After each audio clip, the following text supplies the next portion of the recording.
Hey y'all, welcome back to Creative Melodies. I'm Anthony Frazer and this is Marlene Marvelous. We are going to be reviewing a new album today, and this time we're going to be reviewing Ariana Grande's slightly deluxe, but also an additional song because it just came out, album for Eternal Sunshine. How are you feeling? I mean, listen, I absolutely love this fucking album already, so I just cannot fucking wait to even review this album because...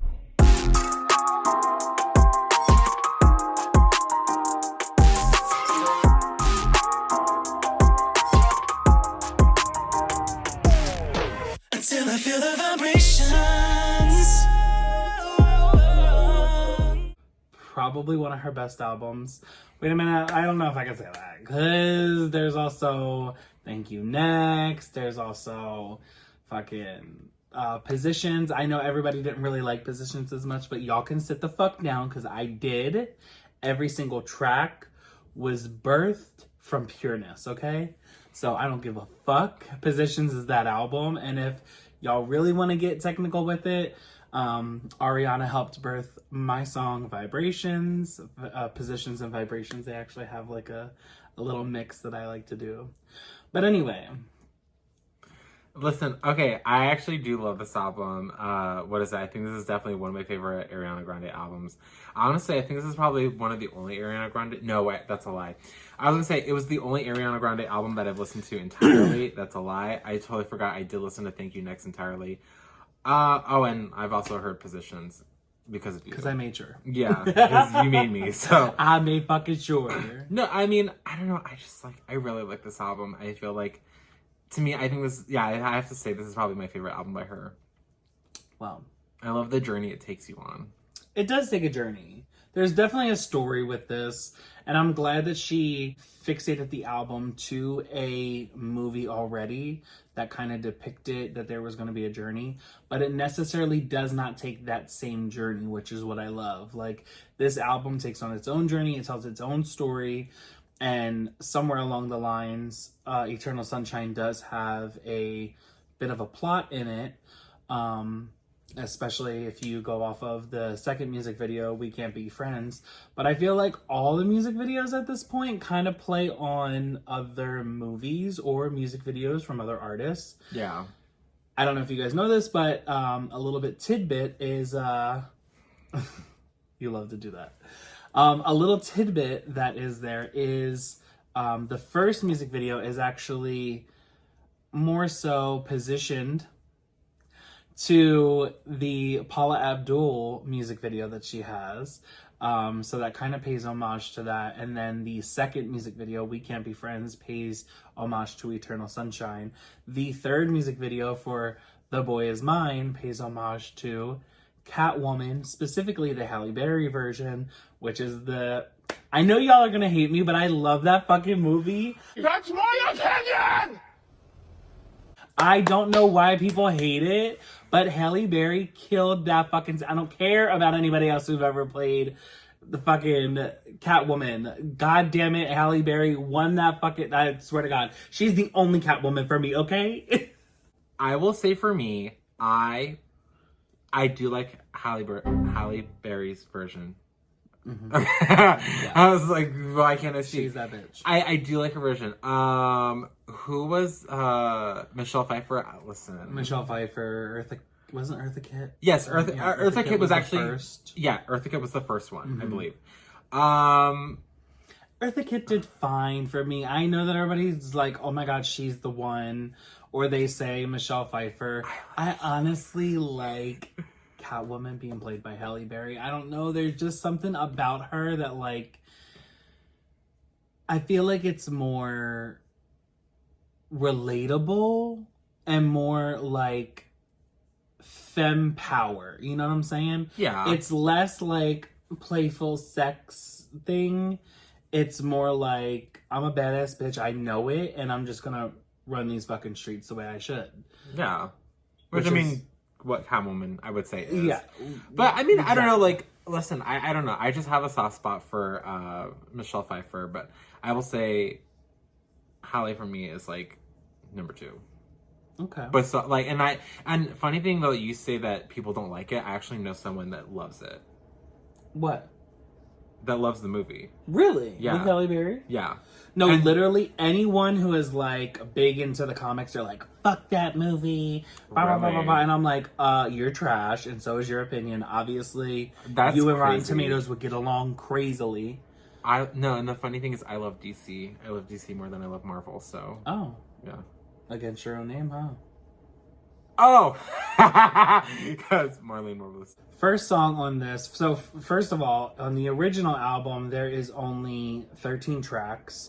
It ends with Ordinary Things, featuring Nona. Absolutely love her grandmother and love her mom. They're both like the sweetest fucking things ever. I've never met them in person, but every time I ever see them on like videos and stuff, they are just like, they're just like the baddest fucking bitches. I love it. Like, I absolutely fucking love it. Like, they just say it how it is. They do. It's exactly New York, you know? It's a very fucking New York. It's like, makes me miss the East Coast so much. God. Is that where she's from? Yeah. Oh. Well, I guess technically she's originally from Florida, but yeah. She moved to New York and, you know, she's been on Broadway and stuff since she was little. So I would say she's more New York than she is Florida. She didn't grow up. She grew up in Florida, but like she had most of her experience in New York, I would say. Yeah. And then on the slightly deluxe, we have Supernatural Imperfect for You acoustic. And Supernatural's featuring Troye Sivan. True Story acapella, Yes and Remix featuring the one, the only Mariah Carey. Watch your tongue, okay? Watch your mouth. What? This is fucking Mariah. She is the goddess, okay? The number one charting singles in the motherfucking world. Fuck the Beatles. I don't give a fuck what your opinion is. Mariah's that bitch. She will always be that bitch. She's a songwriter. She's a producer. She's everything. And then she's the most talented singer that we still have alive, you know? So, yeah, there's that. But anyway, Mariah's on here. I absolutely love the remix. Some other people don't. And then we also have the new song, The Boy Is Mine, with Brandy and Monica, which I am so excited to hear. Okay. Same. So let's start at track number 1, which is... Intro, End of the World. Period.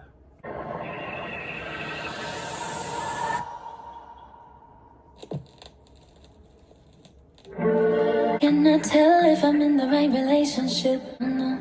Then I had this interaction, I've been thinking. One day if he's judging me, I'd rather tell the truth. The sun refused to be your lover. And if it all ended tomorrow.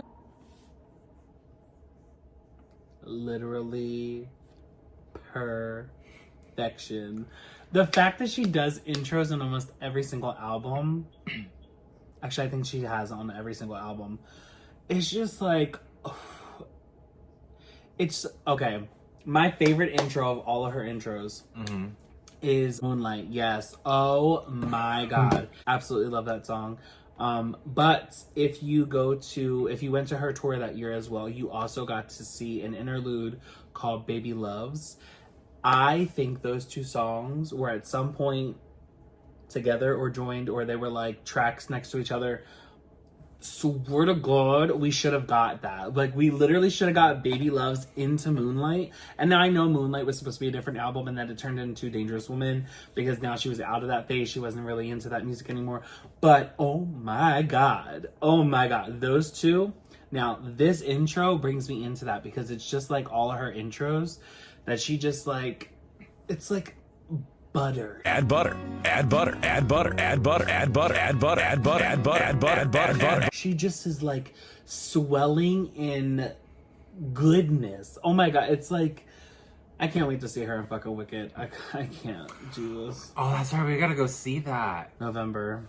Oh, okay. Oh my God, and then Raindrops on Sweetener. An angel cried, she cried. What I love about this intro is that it's a question, right? And there's a purpose for that. Because, and like, you later learn like the answer to that question. And that's where this whole album ties together. That's what I love about it the most. Now, meaning aside, even just the song by itself, cute. It's super cute. It could be its own song, truthfully. If she wanted to expand on it, it could be its own song. It might be on the deluxe when we finally get the real deluxe, not the slightly deluxe or the one-off deluxe. We might actually get a full version. Who knows? Hopefully. Who But knows? yeah, no, I think that the song itself is really good. It's really cute. Great way to start an album, I think. So, but then track number 2. Did you have to ask? Track number 2 is Bye. Bye.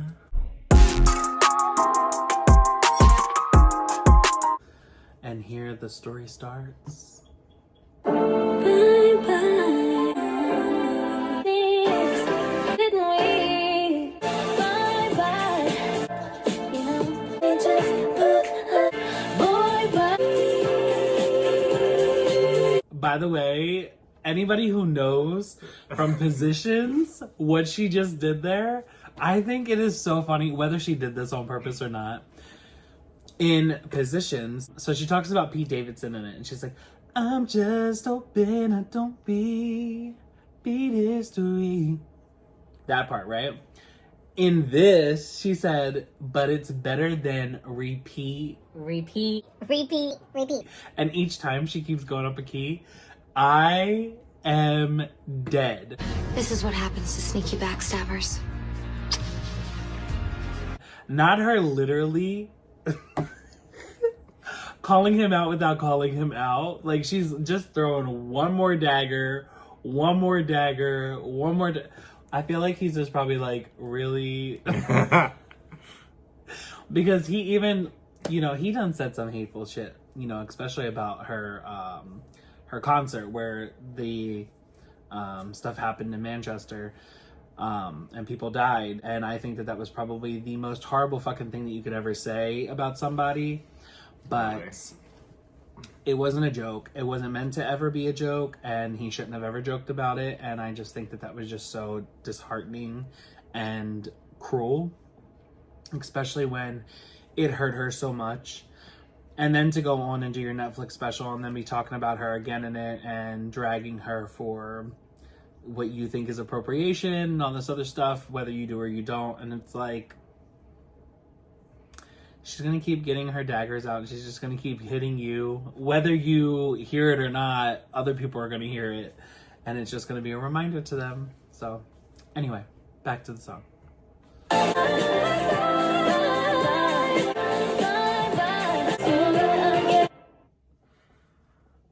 So good. Now listen, okay.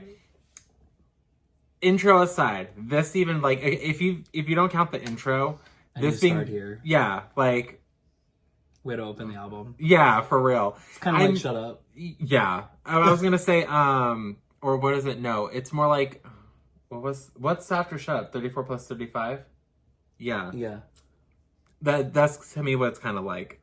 But I mean, I don't know. This sounds very interesting because you kind of have this like you hear that like cop like what I'm talking about, like Bad Boys, like you know the song, like that's kind of like what you're kind of hearing with this. It's like slightly like, I don't know, 70s influence. Oh, that whole album is 70s and 80s influence. Oh well, yeah. You could definitely tell more 70s than 80s. It's like late 70s around that time. Yeah. You could tell that it's definitely like flower power type music. Hippie, trippy song. But more modern. Yeah. Which is very on brand for her. So on brand.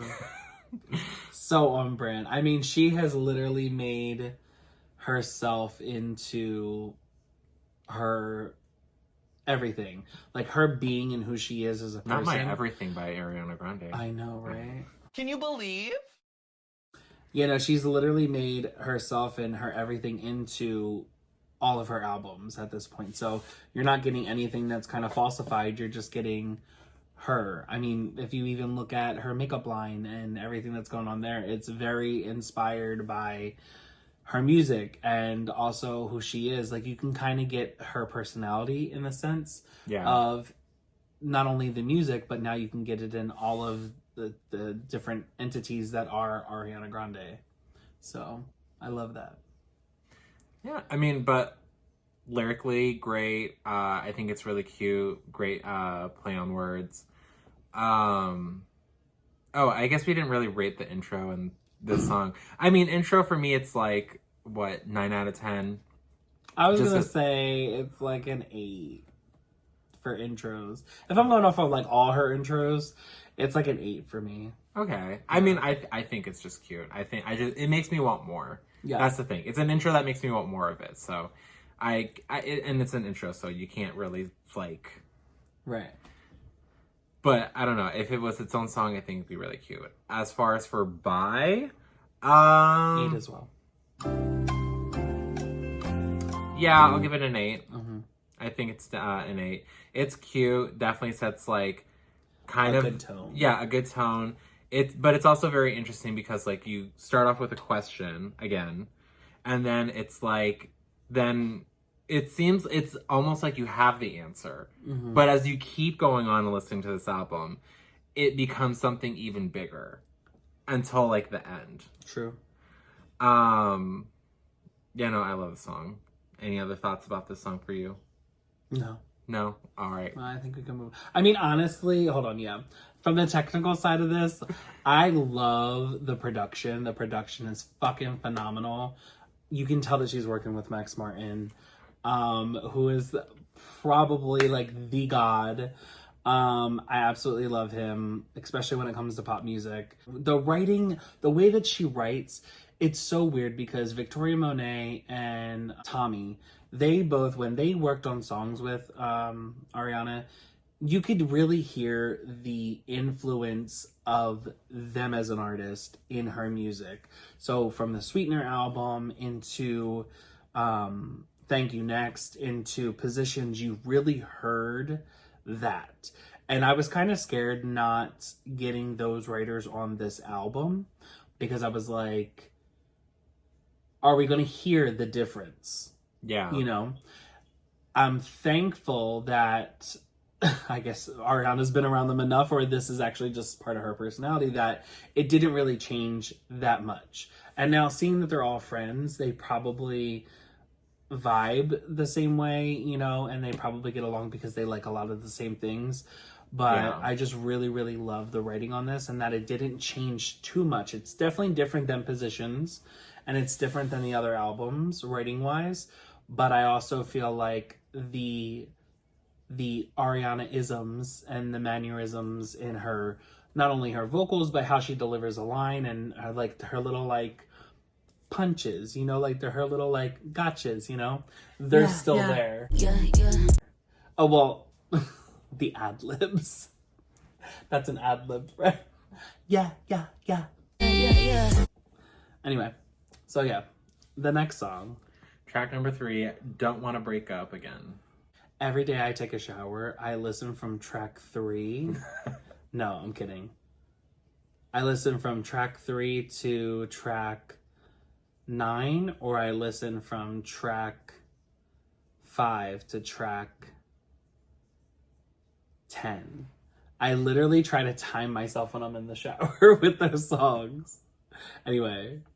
Run, more sleepless night. Ooh, wanna do, don't wanna keep breaking you. I made it so easy, but you didn't even try. You fuck with your head. You wanna fuck with your head. Wanna break up again. Can I just say how much I appreciate her not out singing or over singing certain things? Not that Ariana Grande ever over sings like Christina Aguilera, but she usually, you know, she can do it. So she goes on the runs and she takes whatever she needs to do. She's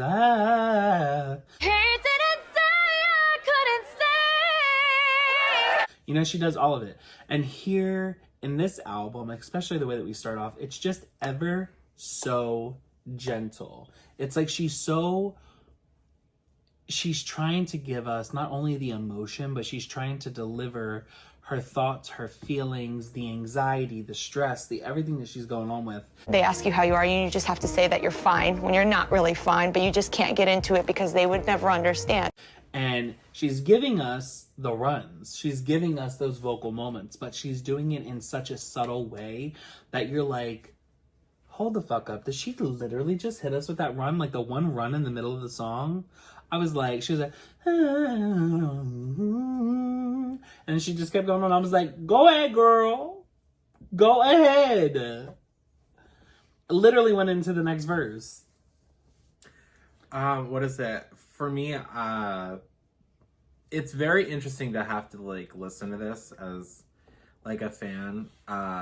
Just because, again, this journey that you're going on with this album. Mm-hmm. Like, bitch, are you ready to cry? No, not Okay, yet. I was Not like, yet. Please don't. Yeah, not yet. No. There's a lot of like accountability that you can hear being taken.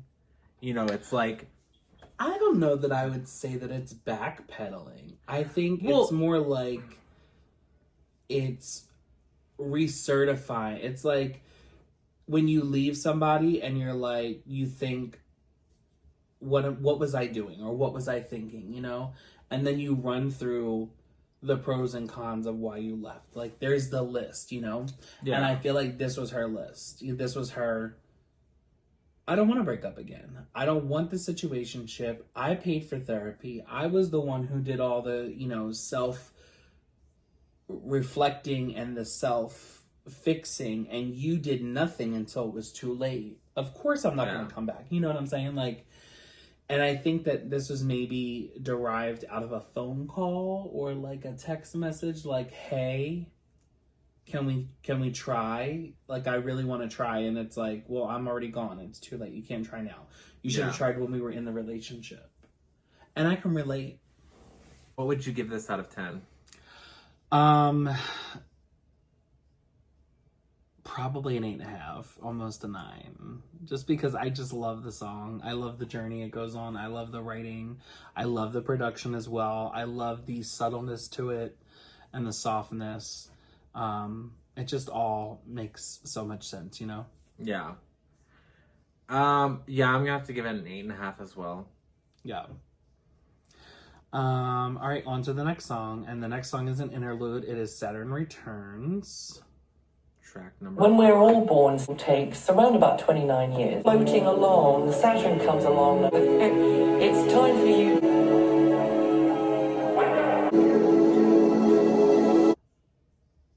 I really appreciate that interlude.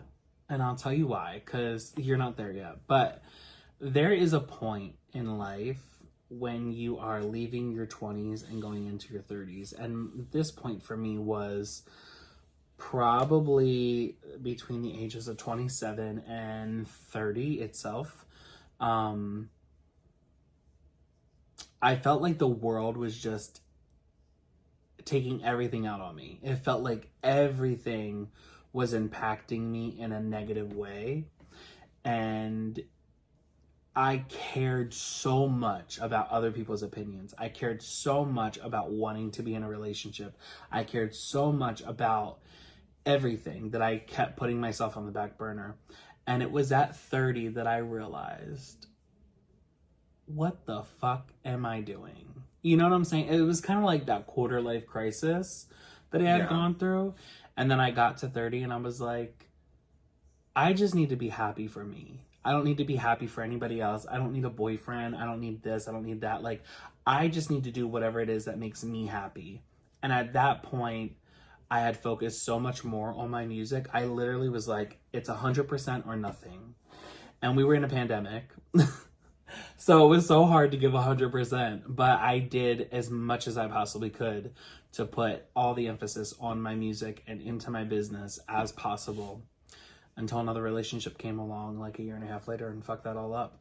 But so I really resonate with this track in itself because as somebody who loves astrology and as somebody else who also loves the earth and just being connected and a part of, especially like going to Sedona, living in Arizona, there are just so many different vortexes that like you feel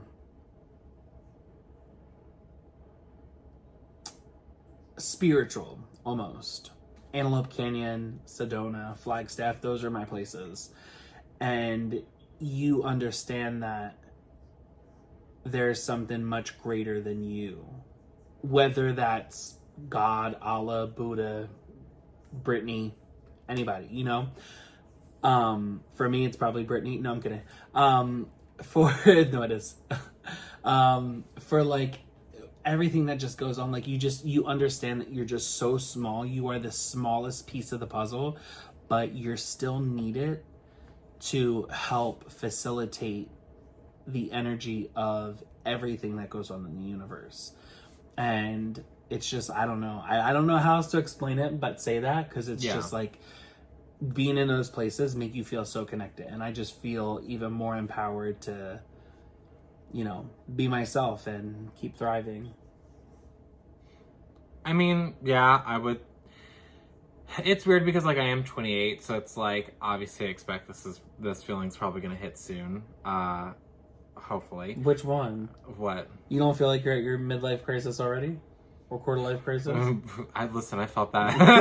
I felt that 10 years ago. So, but you're at a point where you feel like things aren't getting better; they're just getting worse, right?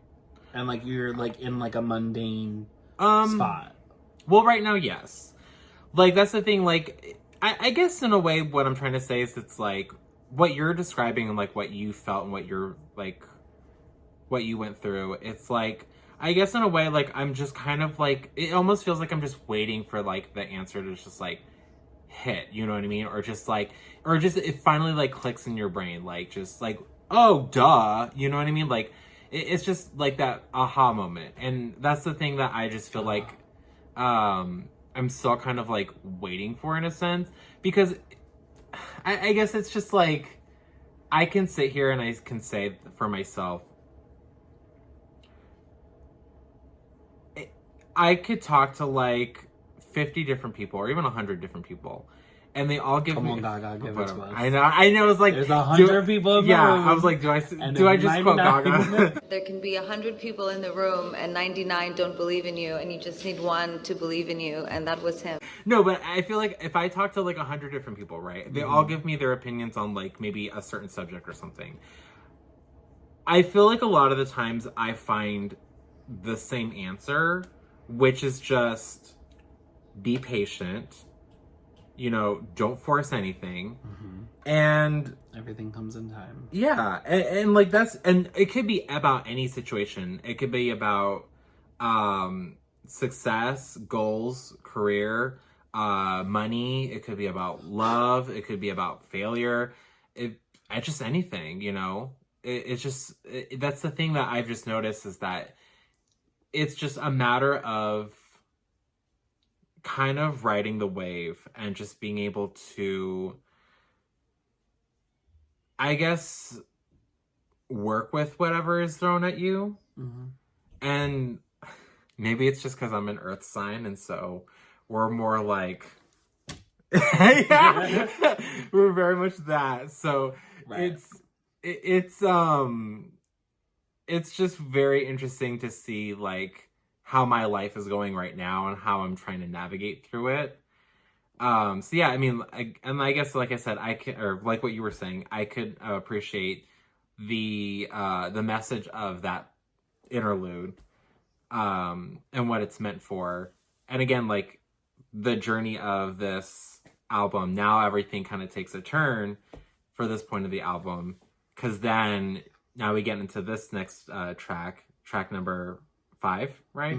Yeah, track number 5, Eternal Sunshine, the title track of the album, which I feel like also helps, like, this, I think Ariana said it in an interview, which that I think this is the song that helps, like, paint the picture of the album. I would say. I would also say it's the trajectory point where, like, it starts to flip, you know? Yeah. And things start to heal at this point. Yeah. I really appreciate this song, which is also another reason why I start with this song when I'm in the shower sometimes. You know, it's either 3 or 5 where I start, but Is this like what you listen to as like an affirmation almost for yourself? I don't know that I'd say an affirmation. I would just say I like the way that the mood switches between track 5, 6, 7, and 8. I do feel like Yes End is in the wrong place. I feel like We Can't Be Friends could have just been in there, right above it. But yeah, I feel like those songs, 5, 6, 7, 8, and what? No, I feel like those songs just really they shift the mood so differently, but you're kind of like understanding what's going on. You know what I'm saying? Like each of them take on their own journey. They're their own songs, but it's just, I don't know. Yeah. It's just such a journey for me, and like those songs just really kind of like get me set for the day. I don't know if you guys can tell this one's an earth sign, but I am a Pisces, so we're very emotional. I'm a Pisces sun, a Scorpio moon, and a Libra rising. So, and I'm a Capricorn, and then my rising and my moon are both Aries. So watch the fuck out for that. Yeah. This bitch is just nothing but fire and dirt, okay? So, sorry. And lava. No, bitch, you're not lava. Lava will cool the fuck off at some point. You just keep going. Anyway, here we go. I don't care what people say. Truth I've not yet. So now we play a separate sunshine. So I close in the movie. Now you got me feeling looking in the mirror. This bridge is everything. The fact that it changes up is just so, it's like ever so slightly, it's like, I know the dance move, I'm just gonna do it. I'm not gonna go too crazy on it because I could, because I'm that fucking good. But she just like, it's like, hey, it's like, it's just, it's such a good moment. Anyway, here we go.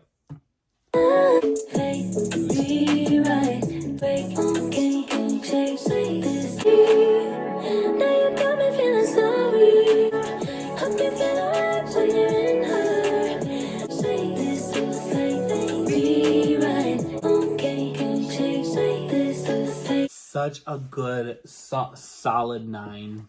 Solid 9. I'm so sorry. So good.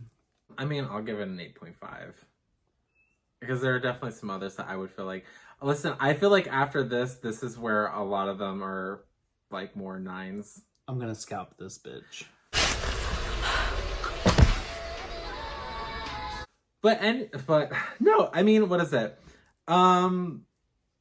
No, I mean, I think it's cute. I think it's great. You didn't like the breakdown either the first time we listened to it. You were like, it's all right. I remember. And I was pretty pissed about it because I was like, that was fucking everything. Anyway, no, once again, it's so interesting to hear, like, the contrast from Eternal Sunshine, or, like, from Don't Want to Break Up Again to Eternal Sunshine. Because it's like, and I think that this is kind of what I was more saying before, and I was trying to say, and I think you actually articulated it better, was that, like, you kind of have someone who's, like, taking accountability and kind of, like, owning up to stuff or whatever, but then you have this, which is like, no, I know I'm not perfect, but neither are you, and here's why you're not perfect, and this is why you fucked up. So I think, I don't know, it's having to hear the lyric, hope you feel all right when you're in her. Dig. I was like... She's just like, I know she sits there and she's like, I want to say this, and how do I say it nicely? I want to say this, and how do I say it to where he understands what the fuck I'm saying, and all my fans are going to be like, seething. Like, to me, like, that's great songwriting right there. Like, to just... Yes, it is. Stuff like that. That to me is just like, I live. Because then she switched up in, I think, like the second chorus, where it was like the first chorus, it was like, no, pre-chorus. I think it was the pre-chorus, right? Where it was like pre-chorus first was like, you know, I know she's in my bed. Yeah. And then second pre-chorus is, she's cutting to the scenes. It's like, particularly because the song is called Eternal Sunshine, it's taking on that cinematic scene, that film of like play by play, scene by scene by scene. So she's trying to draw out the scenes of like, I know what's happening in this part of the movie, and I know what happens in this part of the movie, and then I find out what happens in this part of the movie. It's a general breakup. It's the process of life, of what it goes through. And so she's just calling it like she sees it. She's like, there's no way that you can tell me that this isn't going on. I already know what's going on. I know what's happening, because what's happening with me is happening with you, you know? Yeah. I've moved on. You've moved on. You're with her. I'm with him. We're just going to have to get over it. Like, this is just the process. Well, yeah, but I mean, it's also seems like this is based on some true events. And we don't want Ariana to get sued in any way. Oh, true. So, but I mean, listen, there is that clause though, that music and songwriting clause not only has to take on a little bit of truth, but we do have, as songwriters, that ability to use it in creative ways that can't be punishable, because it's still freedom of speech, you know? Yeah, well, I mean, I was just saying that, you know, in my opinion. Yeah. You know, allegedly. Allegedly. Facts ain't defamation, and neither is speculation, girl. This is all opinion. Love you, Mina K. Bye. But also, let's talk about the fact that the album itself and the song is all based on the movie Eternal Sunshine of the Spotless Mind. Mm-hmm. Movie about Jim Carrey, Ariana's favorite actor. About how a man discovers that his girlfriend went to go get her memory erased of him, and has no recollection of them ever being in love, so he does the same procedure. And from what I was reading, it seems like you never seen the movie? Nope, never saw the movie. Wow. Well.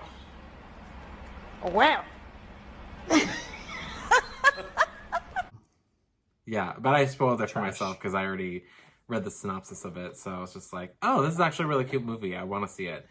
But it's a good movie. But yeah, no, it's very interesting because it's like, it seems like it's that pain of the breakup of a relationship, you know? It's those feelings because they were true and real, and now it's like, oh, gotta get rid of them now. But it's never easy, you know? And it's like, damn, like, I just wasted... It's like, damn, I just wasted all my time, my energy, my happiness, everything that, like, brought positivity to me in this. Now it just feels like it's going to waste. And it's like, I don't know. It's very interesting. All of this is very interesting. And then now cut to, again, the storytelling of this album. Now cut to track number... My second favorite song. Actually, it's honestly, this song and True Story fight for number one in my book. Really? This song, yes. This song is so good. Supernatural, so good. And then Troye Sivan gets on the fucking song as well. And it's even better. It's like, how can you top it? And then she adds him, and I'm just like, oh my God. Which is ironic, because he's a bottom. He's actually a top. I don't believe that for 1 second. Okay, well, anyway. My nipples are hard, so that's why I know he's a bottom. The original version, track 6. Don't want nobody else around. Want you to make it yours. It's taking over me. The ones on the one body, like the moon. I want you to come claim it. I just put sense in me, without the mind that I could fall.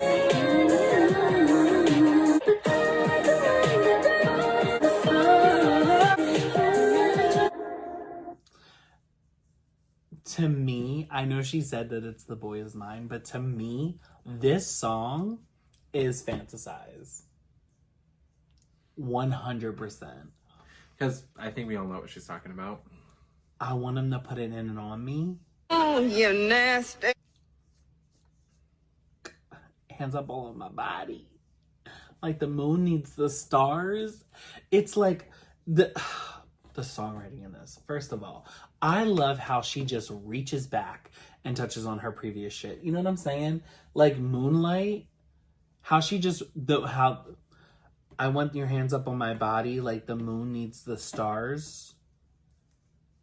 She's putting the REM, she's putting the beauty line, she's putting everything is just coming together. It's like interstellar. You know what I'm saying? It's just like it all is just so cohesive. It's like she can't fake that this isn't part of her personality. She just intermingles everything together at this point. I absolutely love the song. I love the production. It is definitely 100%. This is a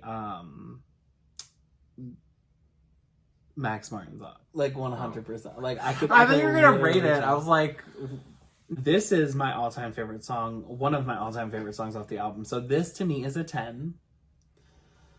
I'm definitely gonna give it a 10. So sorry for anyone who thinks less of it, but you're wrong. You are dumb, unattractive, overweight, unworthy, untalented. I give this song a 9. You're trash. Yeah. No, I do like it though. I really do like this song. What is it? In the pre-chorus when she goes up in octaves, I was like, ooh, I really like that. I will also say this. Mm-hmm. I feel like this is also, you start to hear a more clearer voice in her. Like her voice is a lot more easier to understand than some of her previous work. Well, okay, so I'll tell you why. So she is a Broadway singer, right? She grew up on Broadway. She definitely did all the show tunes. So if you're listening to like her first album and you listen to Popular, you can definitely tell where she's enunciating all her words. She's very clear. You can hear everything. That is the stage presence. That is everything. Been there, done that. Was in musicals as well. So you have to enunciate differently, right? When you're singing pop music, it's more about bending the words to fit the song itself. Yeah. Right? You're bending the word to the melody of the beat. You're blending them. So like, no, I don't even mind at all. It's like supernatural. It's like you can just kind of like almost hum it. Like if you can hum it, you kind of sing it closer towards the hum than you do the song itself. Yeah. That's one of the reasons why I love pop music, is because it's just, you can really go anywhere with it. As soon as you pick that melody, the harmonies are fucking endless. It's like they just keep coming. And now a bitch can't find a harmony for her life, me, but Ariana can. So we play on that. But yeah, I absolutely love this song. Supernatural is everything. I can't wait till we get to the remix. I will also say, again, allegedly, in my opinion, I think it's just very also interesting how the story now is progressing from, I wasn't even going to bring him up in this. I'm not saying no names. Redhead. I wasn't saying that. I'm not saying no names. What I'm just saying is, Baby, it just baby. seems... Shush. Shut up! I'm just saying, it's just very interesting to see where this story is now going. To me, like, again, I'm just painting the picture in my head of how this story is for her and maybe what it would relate to her. Again, just as a listener, because obviously I just feel like maybe these songs come from, somewhere deep within her. I just think that, like, it's just interesting how this story progresses in this album at this point. On to the next. Track number 7. True Story. Another one of my favorites.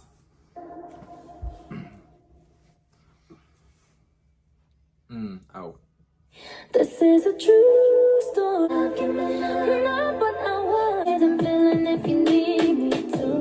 While the camera swings, kinda like Sorry about all the lies. You know what?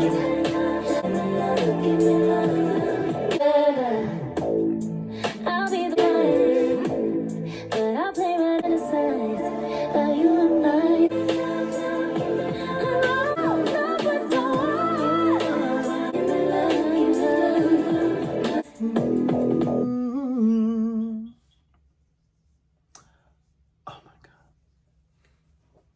The song is way too short. I'm sorry, it's way too short. I hate that it's so short. And it's so funny too that we get Supernatural, and I say that Supernatural is more the fantasize, and then we get this, and she literally says fantasize in the song. It's just like, and I love when she's like, I'll be the villain if you need me to. I'll be the bad guy if you want me to. I already know that you're preying on my demise. Like, she does not give a flying fuck what is about to happen for whatever that it is that she's going to do. She's like, you know what? Say whatever the fuck you want, because I could care less. I'm going to live my life. I'm going to put this where it wants to be. And that's what the fuck it is, okay? Damn. So you said this is a 10 out of 10 for you? Oh, yeah, 100%. I didn't even rate it, but yeah, you already know. 10 out of 10. Okay. I was going to say, for me, this is a 9 out of 10. No, I love it. Basic bitch. I just think that there's other songs that are better that I would listen to on repeat. There's literally one song. No, there's on this album. 2, and now there's kind of a 3. But that we're gonna get into that one here soon. But like, we already know, bitch. You're wearing the makeup. Oh, well, I mean, yeah, but that's not what I'm saying. But what was I gonna say? You will start to learn that this bitch is a one-trick pony. She literally likes one type of music, one type of artist, one type of thing. That is it. She says that The Boy Is Mine is her fantasy, or fantasize, whatever. Mm-hmm. To me, it's true story. Mm-hmm. Just because it's the attitude. Because I think, because that was the thing, hearing the demo of Fantasize, or Fantasy, what was Fantasize. Having to hear the demo of Fantasize, I was like, oh, like, no, like, this is definitely more of a bad girl kind of track, right? That's kind of what True Story is to me, because, I don't know, The Boy Is Mine, like, it's... So is The Boy Is Mine. Well, no, I would say, I don't know. I don't think The Boy Is Mine is... Well, we're about to hear it. Well, true. But yeah, no, again, it's, again, interesting in the journey. It's kind of interesting now that we're at this point of the album where it's more like we're owning up to... It's, yeah, like, it's more owning up to, like, no, like, I can be the bad guy.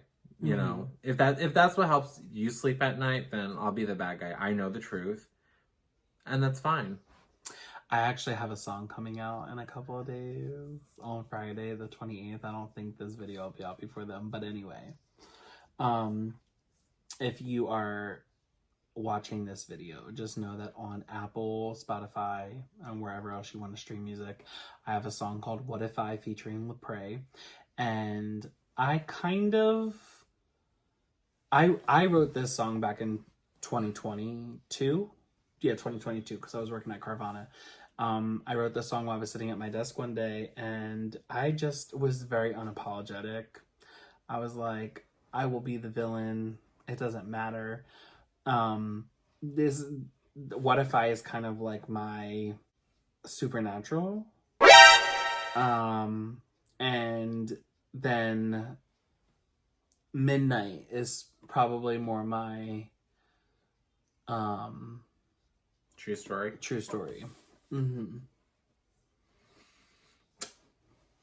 Because I'm airing out the dirty laundry on What If I, and then on Midnight, I'm literally like, the words are, it's just about midnight. Keep your goodbyes, I'll be all right.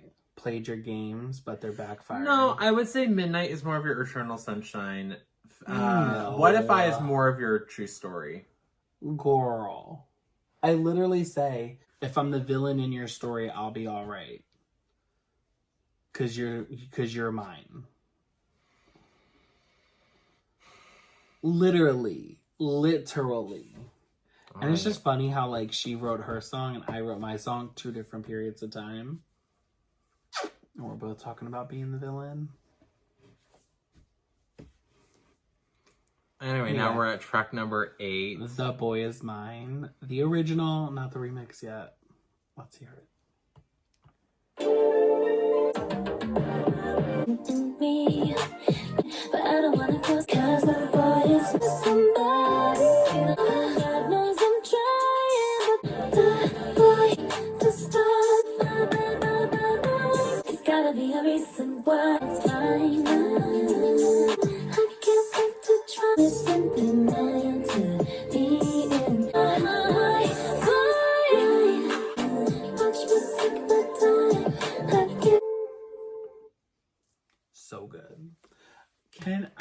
just say, I did not like the song at first when it first came out. Not to be homophobic, but gay people Okay. Really? I did.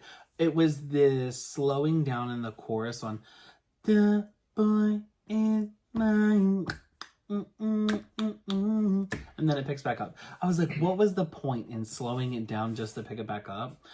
And I felt like she was trying to go for the like interpolation of the actual song "The Boy Is Mine" by Brandy and Monica, but it's like she couldn't necessarily say it like "The boy is mine," you know? Yeah. She slowed it down to like the almost the same BPMs.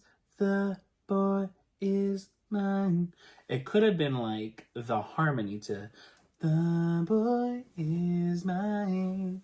But anyway, I wanted to give a little bit of history on these songs. "The Boy Is Mine" by Ariana Grande is a song that is an interpolation from Brandy and Monica's "The Boy Is Mine" of the same title, which was created back in the late 90s, early 2000s with Dark Child, which that song is actually a response to Michael Jackson and Paul McCartney's "The Girl Is Mine." If nobody knew about music history, here is one for you. Mitochondria is the powerhouse of the cell.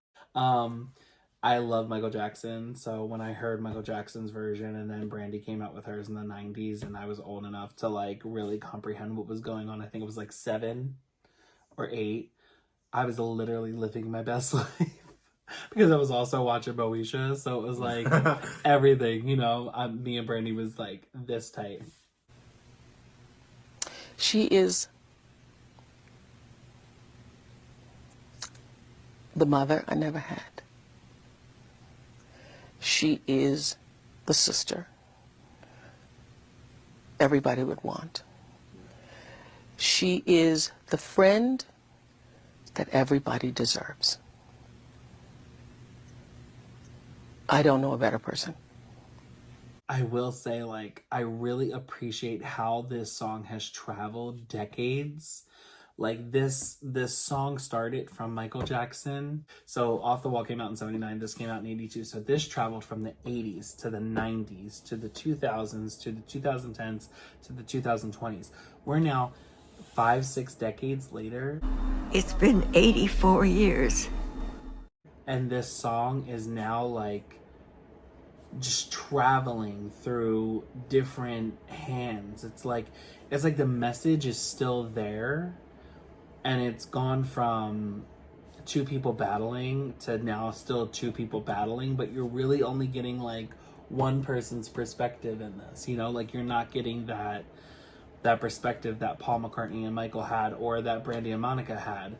But now it's like on the remix, like, oh, I can't wait till we get to the remix. Oh my god, I'm just literally dying. Anyway, I give this a 9. Oh wow, I give this a 9.5. Yeah, I give this a 9. The Boy Is Mine. I wasn't impressed with it at first. It's now grown on me a lot. Yeah, I give this a 9. Yeah, no, this is a... That was very pretty of me to do. I give this a 9. That face. So now we're at track number 9. Yes. And the original. I fucking hate this bitch. Not you, Ari. This one. The fake one over here. This bitch.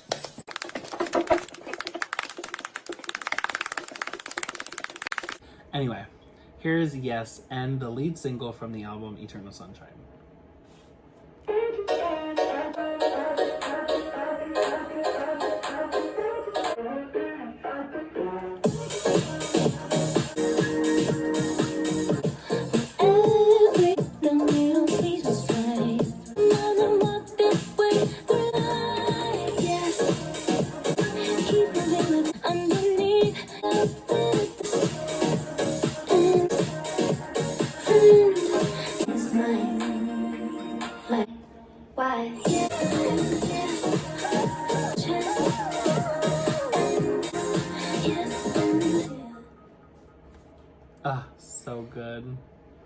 So, so good. Okay, so let me just say, when this song came out, I was just so prepared for like Beyonce's Renaissance, but in a much gayer tone, you know? Ariana was gonna give us her fucking greedy, she was gonna give us her hand clapping, she was gonna give us the fans, she was collecting the gays, okay? Gonna give the gays everything they want. That's what she was doing. She was gonna collect the gays. The fact that this song does not make any fucking sense. Well, technically it does for the writing, but this song does not fit on the album anywhere. This is like, and I think it's funny, if anyone watched like the little clips that she put up on YouTube, like describing the album to like people in the room and like doing like the listening party and stuff, when like her label was there, and she literally said, this has to be the lead single because it's just like Thank You Next.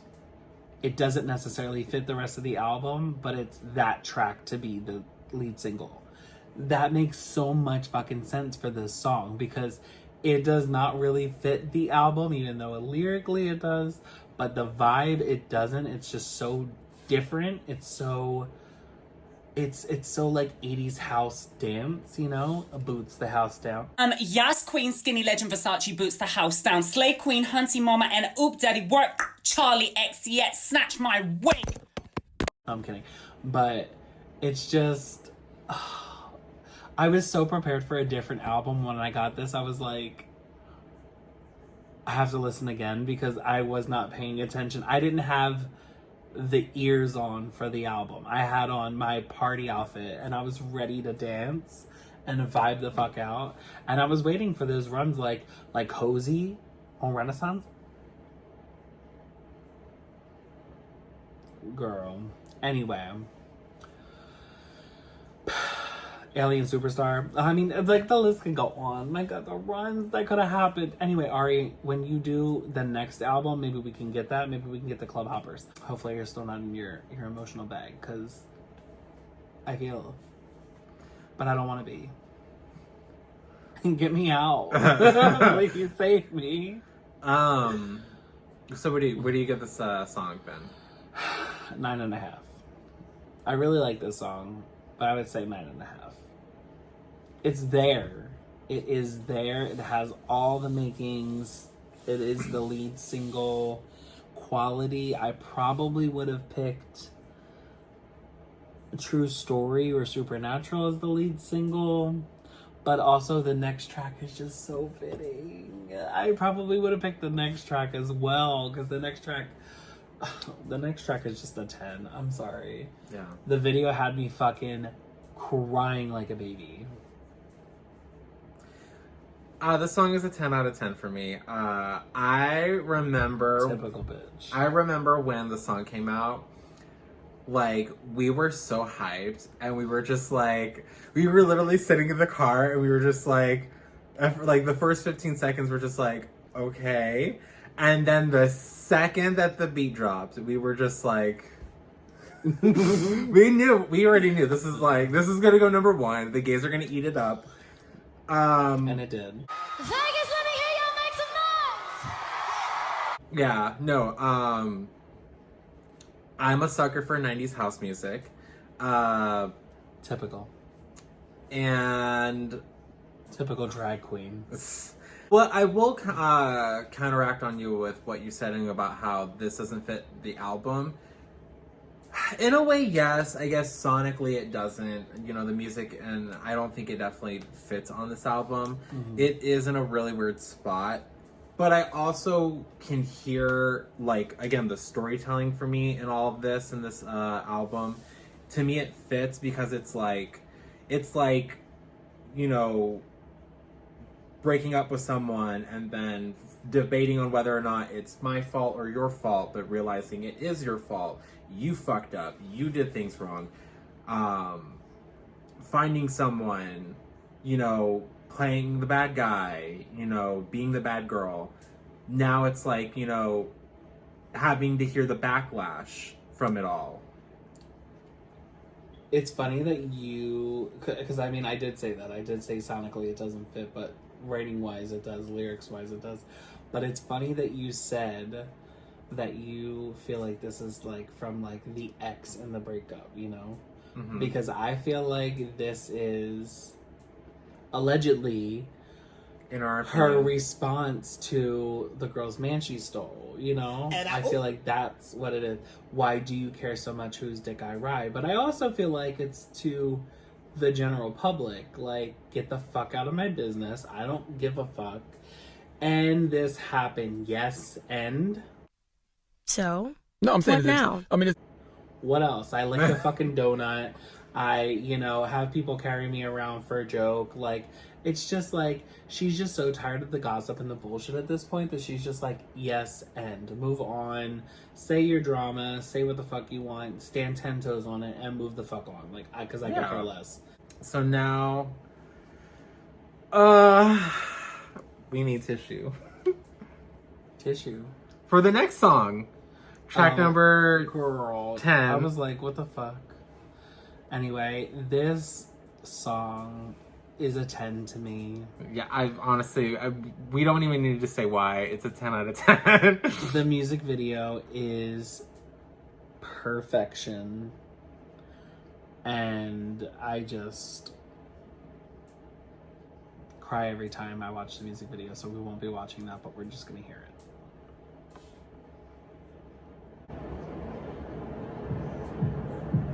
You'd understand monstrous fire. You cling to your papers and pens. We can't be friends, but I'd like to.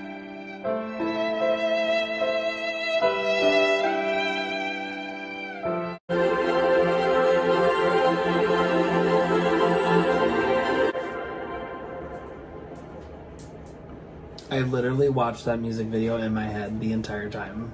Who do you picture when you're listening to that song? I think it was funny when I remember like listening to this the first time. It was like, and like watching the music video too. I think I clocked it. I was like, this sounds a lot like Robin's Dancing on My Own. There we go. It sounds a lot like Robin's Dancing on My Own. I guess there are some music critics or whatever out there that said that this sounds a lot like Robin's song Call Your Girlfriend, which I'm just like, no, this is perfectly like aligns with Dancing on My Own. That was the first thought that came to my mind when hearing this song. You can actually sing Dancing on My Own with this literally song. Yeah. Literally. No, it's like, it really is such a sad song, and it's like, it's something that I love because it's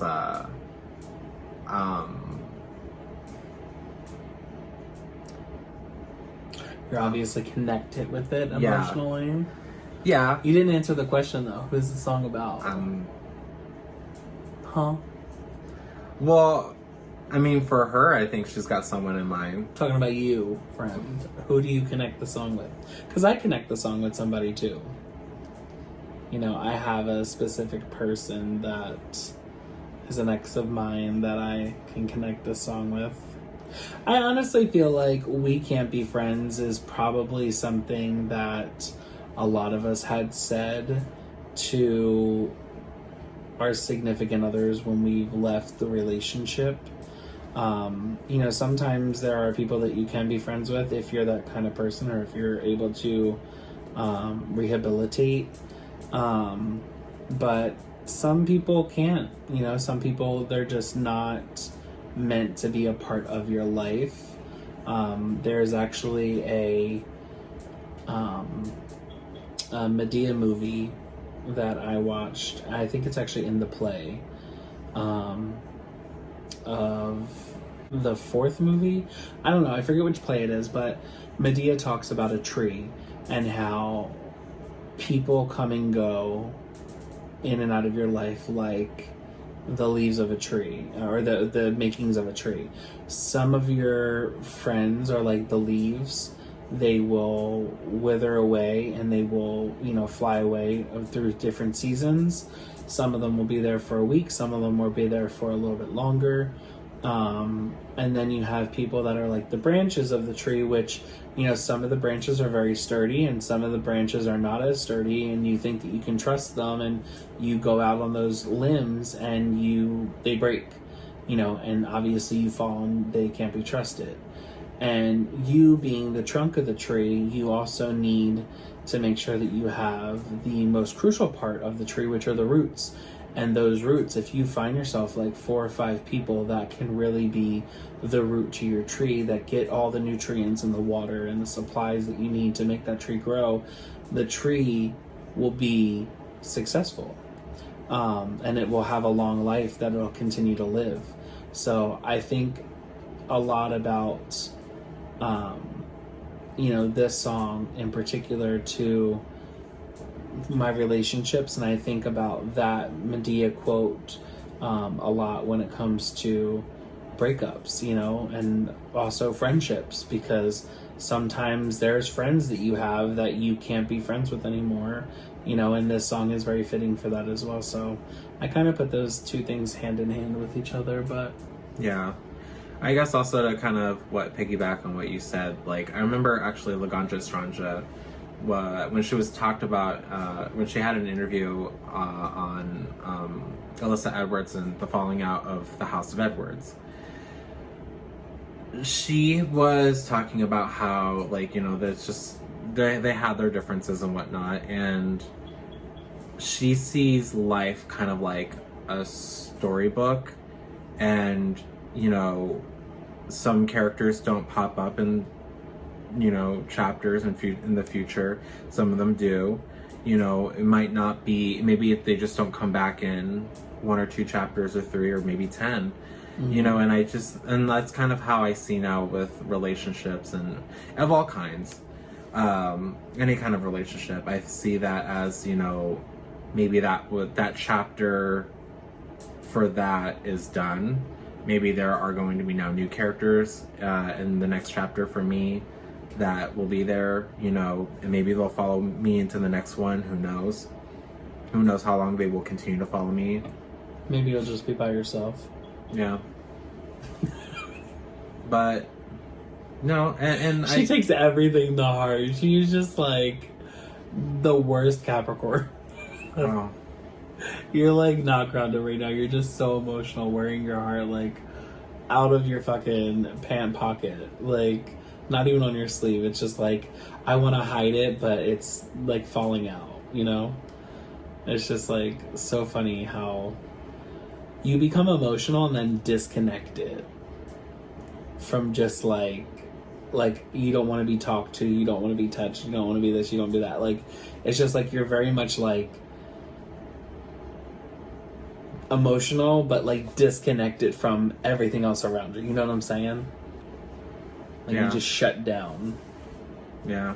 Like even like listening to the song with you right here, it's like you turned your head that way and you just had your moment like by yourself, and it was just like, we're filming a video on this album and you completely blocked me out. Thank you. Appreciate you. But, you know, everybody deals with stuff in their own way. Yeah. Healthy or not healthy. Yeah, I mean, I don't know. I like the song. I think it's really great. I think it really hits on a feeling that I think everyone can relate on, you know. Like you said, it's, I mean, I guess for me, I would say it's more so just kind of like putting a pause on someone. I mean, again, it can really mean a pause. Well, yeah, like, because it's not just she like... She froze the bitch. What do you mean, a pause? She killed him. She said, we can't be friends. Not maybe in the future. Go ahead, friend. Have your moment. Talk about it. So we can move on from this. So then, next track is track 11. We didn't even get to rate this, did we? Yeah, no, we literally rated it in the beginning. We both said 10 right before the song played. Track 11, I Wish I Hated You. Oh. Hung on my clothes in the pain. How I do. Hush, I hated you. First to me. Yeah, I wish I hated you.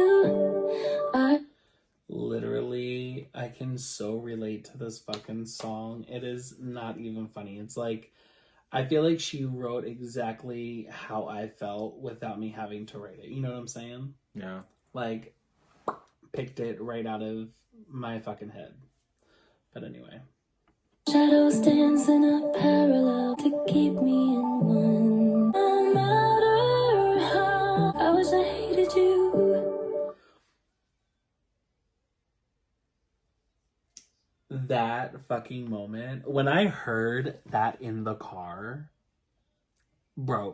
literally broke me, because from a producer standpoint, I can hear things. Maybe not everybody else can hear, you know what I'm saying? Like, I can hear in this part right before it that her voice is wavering. Her voice is kind of uneasy and uncontrolled here, and you can hear it in what she's saying. Like, you can hear that, and no matter how guilty, it's like she's like fighting the tears. She's trying to hold them back when she's singing it. It's like she was very emotional, and you could hear that both of those lines of the upper register were kind of together.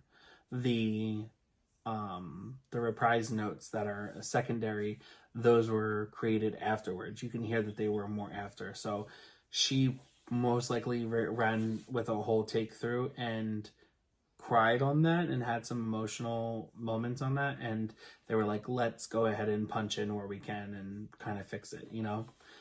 But then the breaking of the voice, such a simple song, such a deep, meaningful message, and I feel like she had so much conviction behind what she was saying that she didn't need to go all crazy with the vocals once again. You know, she can do it, but she didn't need to. This was that kind of somber moment. This kind of reminds me of like the song Every Time by Britney Spears, where like it's more emotional, more the, you know, the chilling vocals that you're gonna give.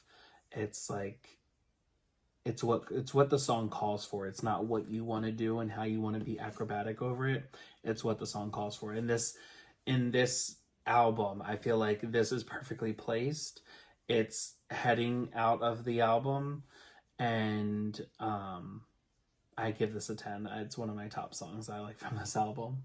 Yeah, I give this song a 9.5. I know it's great. I just wish it was longer. That's my only thing. I know, I do wish it was longer, and I think it's a really cute and great song. They gave everything on this song, and you were like, an 8.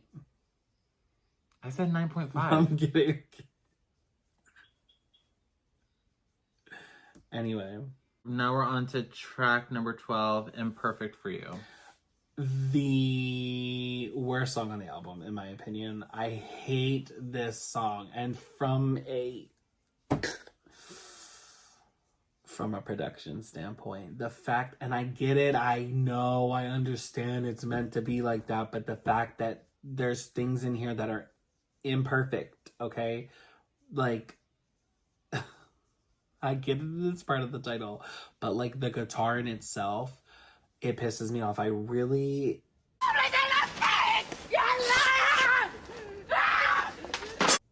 It hurts to hear it, but I'm gonna hear it for you, okay?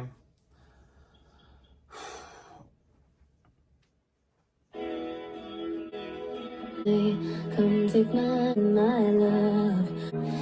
You know what it sounds like? It sounds like a warped record.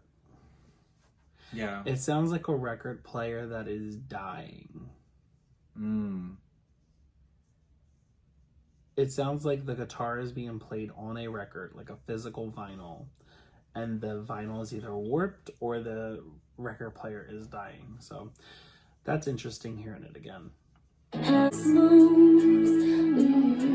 Fucked up, anxious, imperfect for you. Let's leave our baggage and we crash and burn.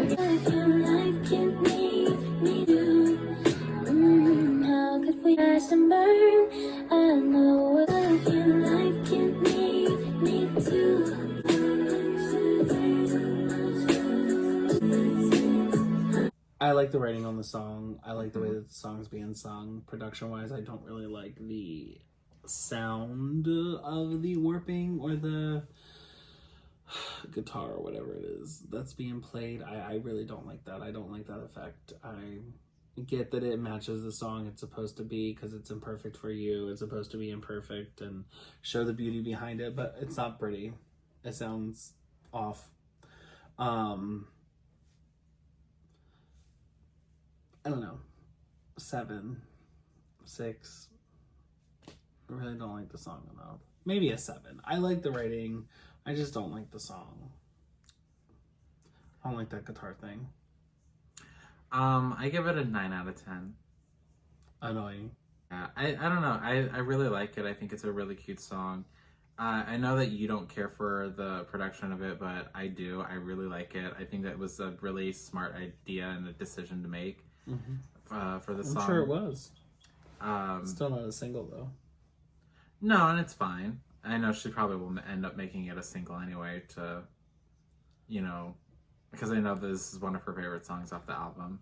Yeah, I know it's one of her favorites. I just don't see it as single worthy. I think she tried that, performing it on Jimmy Fallon and a couple of other places, and saw that it wasn't getting picked up, so she kind of moved on from it. It's like, a lot of artists have those songs on the album that like they really, really like and they think is going to be like the one. And then you have what the label wants, and, sadly, I don't think the masses are on her side for that song. Agreed. But we have the last track on the standard edition, which is Ordinary Things featuring Nona, which is the only feature on this entire album thus far for the standard. So let's go ahead and play that. Pain in California, we can have a want anything, no anything. For a long day, you couldn't relate. I'm not what we do.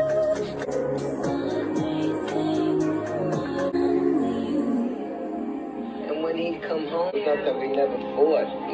It's the worst thing to do. So before we move on, I want to say, great way to end the album. Yeah. I love the production choices on there. There's a lot of things that as the song was playing, I was actually hitting them to kind of stand out. But there's so many different things production-wise that like, oh my God, it's just, it's so perfect. It's like she says the word hit and then all of a sudden it hits, and then the beat drops and then there's more that comes in and it comes into play, and it's just like production-wise, it's just so clever and so perfect how it is. It's like the makings of a perfect pop song, but this is kind of like the early stages of how the pop song gets birthed. You know what I'm saying? Like it's kind of like when you're in the studio and you're creating it, and it takes on different forms as it starts to grow up to be the song that it's supposed to be. I feel like this song is just so pretty. It also kind of feels, and I don't know if anybody else can relate to this or agree with me on this, but I don't know if it's just the feature or if it's the song itself, but the song itself reminds me very much of Sweetener. And the feature reminds me of Sweetener, especially like Ariana's laugh, everything. They all kind of sound like the audios were from the same time. Even the song might have been written during that time and was supposed to be on Sweetener, but didn't make it and wound up being a song from this album. Yeah, I really do like that song. Great way to end the standard edition. Yeah, no, I agree. I think it's a really great way to end the standard edition, and it kind of goes back to like the whole message and the whole like story of the album. It's like, again, you start off with a question and then it ends with an answer. And what I also like about this song is that you're getting knowledge from not only someone who is, family, someone, but it's also knowledge from someone who's more experienced in life. And love. Yeah, and has dealt with a lot more in those things. So it's like, it's very like, what is it, nice and I guess you can say, like, humbling in a way. This next song is the first bonus track. It's called Supernatural, and it's kind of funny how they don't go in order from how they're actually placed on the album. So I don't know if that is supposed to be that way, if Ariana made that in that executive decision because that's how she heard them coming back. But it's just funny to me how, like, they don't necessarily appear in order with Supernatural and Perfect for You, True Story, and then Yes and Remix. So it's kind of weird how it trickles back in. Anyway.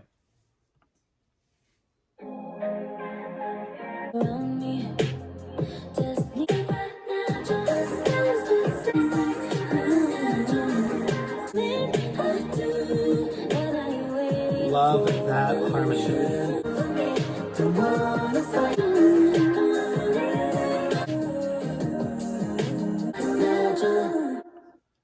Absolutely love it. I love the original. I love the remix. I think he added so much more to it. There's just more of a what? No, go. I feel like he added so much more to it, like the harmonies and the choices that he did.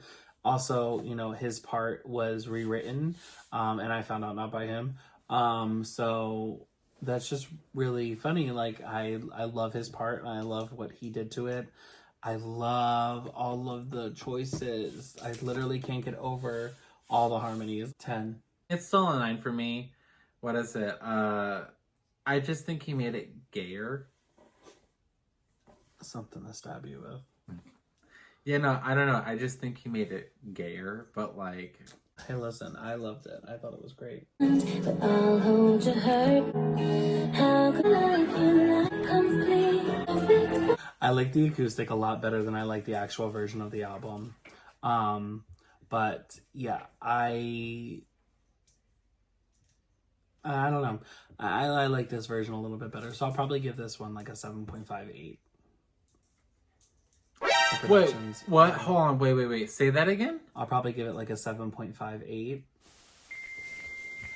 7.5/8. Oh, okay. Girl, together. I would say that this for me is, I'll actually give it an 8.5. I don't know, I like the original more. I don't know, I felt like if it was going to be an acoustic version, I felt like it could be stripped just a little bit. Because I could hear like a random, like, kind of, oh my god, what are they called? The things that make that noise? Like, I could hear that. I was like, why? I don't know What you're talking about. But yeah, I don't know. I just think that the original was a little bit better. Okay. The next song is True Story. I love the song. This is just the acapella. I think it's great. I love hearing all the vocal choices. I love hearing the harmonies. I love hearing the melody itself and the structure, the arrangement and how she layered her vocals. This is really more so like the wheelhouse of like the lovers of the real fans, you know, like the big fans who really pay attention to all the little nuances that she does. True Story, the acapella version is really good. I would probably give this a 7 though, just because it is acapella, you know, in rating of the album. But I mean, the production and the singer side of me is like, you know, this is a 10, to be honest. I mean, yeah, I would give it a 7, I guess, just because it's just an acapella version. But I will say, though, of all songs to put out on an album for an acapella, you chose True Story. There's a reason. Oh. I believe there's a reason. I don't know the reason yet, but I believe that there's a reason why True Story was chosen as an acapella. And I think we'll find out soon. Ooh. I think there's either going to be a part 2 to the album, or there is going to be a bunch of bonus tracks that we're about to get that are kind of going to elaborate more on the story. I'm hoping for a part 2 album. I hope we're going to get a couple of new songs for the bonus tracks, but I hope that we're going to get a part 2 to the album, and I hope it's going to come out right next year after the first half of Wicked comes out, and then the second half, I hope it kind of plays into that. This one is Yes and the Remix, featuring the one and only Mariah. And here we go. I love how Mariah literally was like, you know what? You want a duet? She stuck her fucking foot on Ariana's neck this entire song. It was a little annoying to me at first, but I was like, she literally gave this girl nothing to sing by herself. She said, I'm going to harmonize with you more than anybody else. There should be a record that has been broke because she harmonized from beginning to end, okay? I think there's maybe 5 seconds of the song she didn't harmonize on. So this should be like a Guinness Book of World Records thing.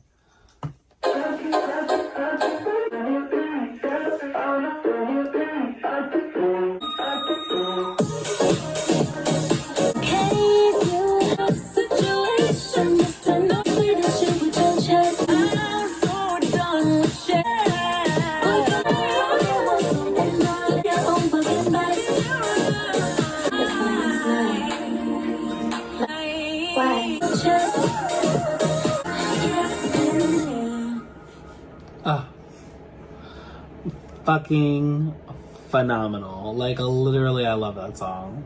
Absolutely love the song. Can I just say, Mariah, thank you for finally giving us a fucking song with you and Ariana Grande. Like, so bad, I want to cry right now. Because every bit of me has been fulfilled. Girl, I do not feel like you have passed the torch or anything. You are still fucking Mariah Carey. But the fact that you, like, anointed this girl. Like, y'all came onto the track and y'all killed it. I really don't care anybody who said that, like, you sang too much on the album. Fuck them. Do you want to fight? Fuck them. Seriously. Bitch, don't sing if you can't sing. You know what I'm saying? We here, girl. I see you. We good. Okay. We good. I see you. We see each other. We see each other. We good. I understand. I got it. You did it because you could. And they're mad because they can't. And what's even crazier is that she came in and did the higher harmony than already what Ari was doing. What was already high. Like, she just said, you know what? No, I can get about that. And I'm gonna do the lows too. I'm gonna get everywhere in between. That Mariah, and to know Mariah and to know her stacking and to know her, oh my god, that's the song that I want to hear the acapella on. Oh yeah, that is the song, and I want to hear the stems. I don't want to hear just the acapella. I want the stems. I want every fucking bit. I want to hear all the harmonies Mariah did and all the harmonies Ari did separately, and then blend them together one by one, like track, like literally just turning them on, going up, because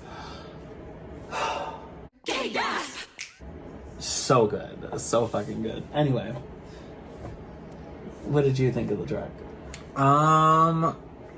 Was slightly disappointed because I did not feel like that. Get me a gun, please, somebody. I'm about to beat this bitch up. I just didn't really like the way that they harmonized during the pre-chorus. But other than that, I mean, I actually, like, the chorus is, that's really good. And everything else outside of that is really good. Choices. Of course, the thing I like, she hates. It's just how this is, you know? Anyway, this is The Boy Is Mine featuring Brandy and Monica.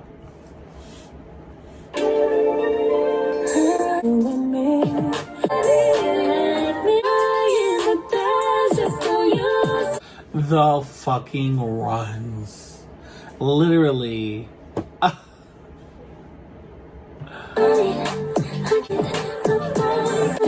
Does anybody else hear the Moesha sample in there?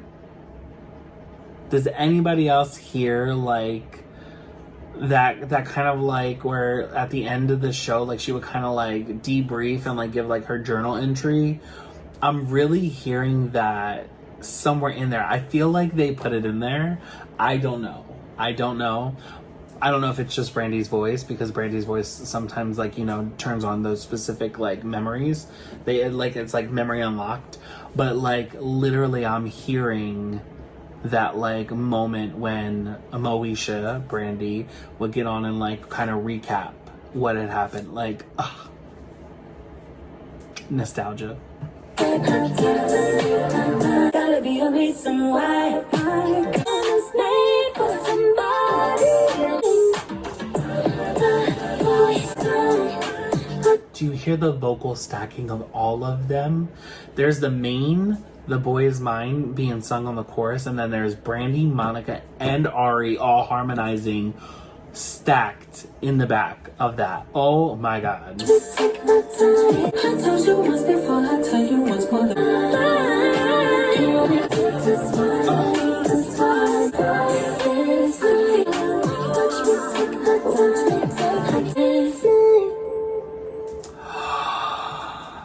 Okay, so wait a minute. That just happened. Remember in the car? Okay, so I don't know if anybody knows this, but you're gonna get a little bit of tidbit right now, right? There is two versions to The Boy Is Mine. There's a difference in the ending. So in the ending, you'll either get The Boy Is Mine that ends like this. See how it just ends with Ariana Grande, right? In the other version, you will actually get a different ending, and it is actually going to end with Brandy on the outro. So Ariana sings it, and then Brandy follows up with hers. So fucking good. Listen, the girls girled. The girls fucking turned out. They sang, they delivered, they produced. They sat in the booth and they said, nobody will clock us. Ariana, thank you. I tip my hat to you for this album, because that in itself was a 10 out of 10. That was just generations of music that had just all compiled into this updated final song that I was just like, oh my god, nostalgia. This entire album is nostalgia. The references in the music videos are nostalgia. Bring him fucking Mariah on, and Brandy and Monica. Not only is it nostalgia, it is fucking, you are getting the top tier queens. You are getting the R&Bs. The only reason literally, you can't really have R&B without Mariah, Brandy, and Monica. You can't. I mean, I'm just like, you're getting the OGs, and Brandy and Mariah, with the stacking, with the harmonies, they are the ones to go to. So, girl, amazing. The whole album, amazing. One of your best pieces of work.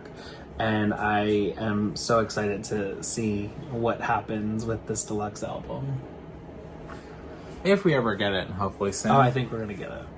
One eternity later. It feels like we're constantly filming. Yeah. Like literally filming, editing, working, sleeping, eating, repeating. She just dropped out of fucking nowhere, okay? This slightly deluxe and slightly live part of her album. Okay, girl, it's only October 1st. Hello. But we're going to now watch the first live video, which is the intro, End of the World. This is the live version, so we're going to go ahead and watch it with you guys.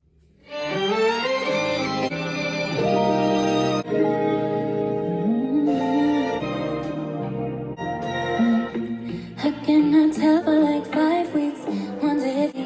Wonder if he's judging me like I am. I'd rather tell the truth. If the sun refused to shine, if the moon wanted to the one on mine. Oh, so pretty. You know what? I just fucking love her.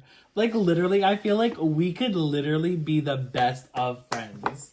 Let's be friends. Best friends. Me and her, like, truthfully, I don't know what it is, but she's just like, she's so pretty. She can sing so well. She's fun. She's just like, you know, she seems so chill. Yeah.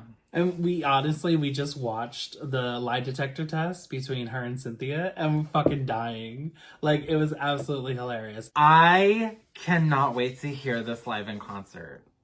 Yeah. Honestly, Same. I really am. No, like, I love the vocals. That was so good. Like butter. Thank you for selecting Exotic Butters. Yeah. No, literally, she's just fucking amazing. I just absolutely love her. For this setup and stuff, I love the ambiance of it. Especially, like, so this is intro, End of the World, right? We didn't really get to say that in the beginning, but this is intro, End of the World, so it's just a little, you know, intro to the album, Eternal Sunshine, and to, you know, portray this, like, you know, kind of somber mood, which is what the song is, you know, and to start this live album, I guess, right? Just, I guess, a couple live singles, Yeah. To start it off with this and to kind of set the tone perfectly, you know, with what you even captured in the album, you know, love it.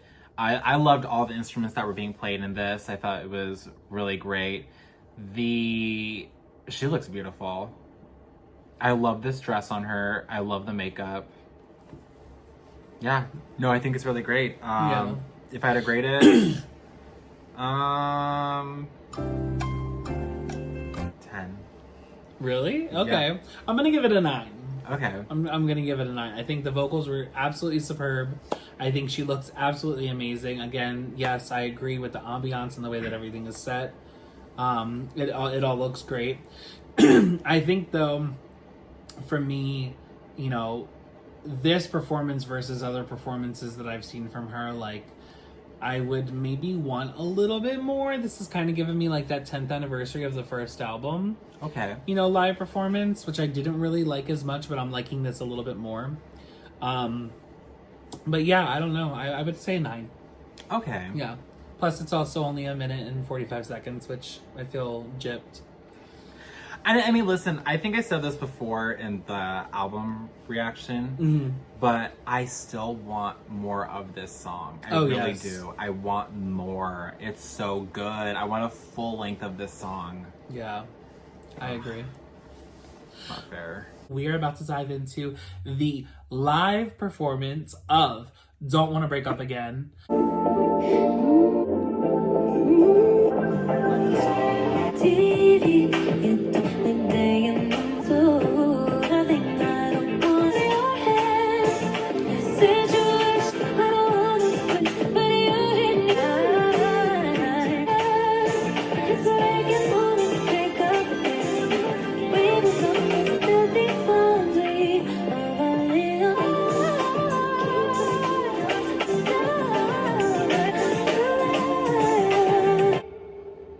I think I have those headphones. I literally think that that's the headphones that I have. Oh my god. That's crazy. Absolutely love. I love all the change ups, the switch ups, the extra vocals at the end, all the highs. I love that she just went for it. Honestly, I really feel like the song needed that on the album and she didn't give it like that. She kind of held back again. Which, you know, great, you know, for her to be able to do that on an album and not like wow all out like she normally does. Yeah. But I love this song. And that's on period. Literally love this song. I think this is usually like when I'm in the shower, this is where I start at this song. Pretty sure that this is like track 3 or 4. Yeah, it's track 3. Period. Yep, that's where I start. How do you feel? No, I love. Yeah. I love what she did with this song. Again, I just can't wait to hear her in concert because I think it's I think these songs are going to sound so amazing live. I mean, obviously she's got the vision for it. She knows what she wants and how she wants everything to sound. I think it's really great. Also, I didn't mention this before with the other two songs, but I love how she's just harmonizing even with the strings in the background. I'm just like, this bitch. Yeah. Yeah, no, I mean, it's just incredible to hear, like, you know, a more fuller voice from her for these songs. Again, she's not doing that pop voice that she normally does with her songs. She's going a little bit more full out and, you know, really pronunciating the words, pronunciating the words. So, yeah, no, I live. I think it's pronouncing. Pronouncing? Yeah. Pronunciation? Pronouncing the words. Pronouncing? I don't know. Pronouncing. Because you're going to pronounce something. Like, pronounce it correctly. You're going to be pronouncing. Mitochondria is the powerhouse of the cell. Pronunciation is what it is. Pronunciation. But I think it's pronouncing.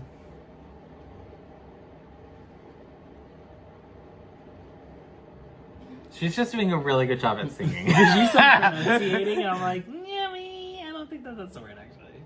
Pronunciating? Yeah, no, isn't it? That's a word. Pronouncing. Pronouncing? No. Should we phone a friend? I know.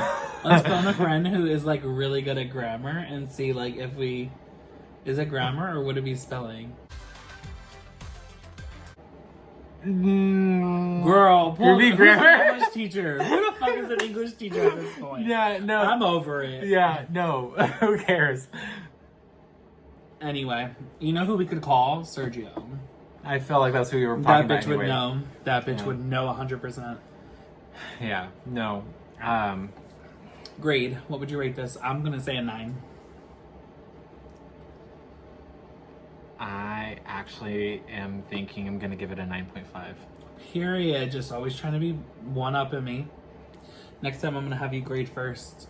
Work, okay. Yes. Well, anyway. Hello, and welcome back to Creative Melody. I'm Anthony Frazer, and this is Marlene Marvelous. And do we have a show for you? We are about to dive into Ariana Grande.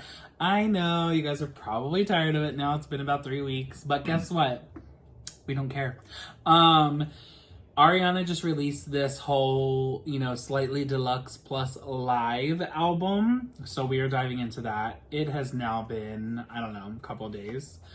So we're just going to go ahead and knock out a couple of these videos and just call it a day. Because, I mean, it is what it is, you know? We are reviewing the video from Ariana Grande, a live performance. It's Eternal Sunshine. I'm excited. Me too. Are you? Yes. All right, let's go. I don't care what people say. Can't rearrange down nothing late. Looking in the mirror, listen, say, oh yeah. Just I'm not get you bleeding like a Toby. Rewrite, see, you want, see. I showed you everything I told you now.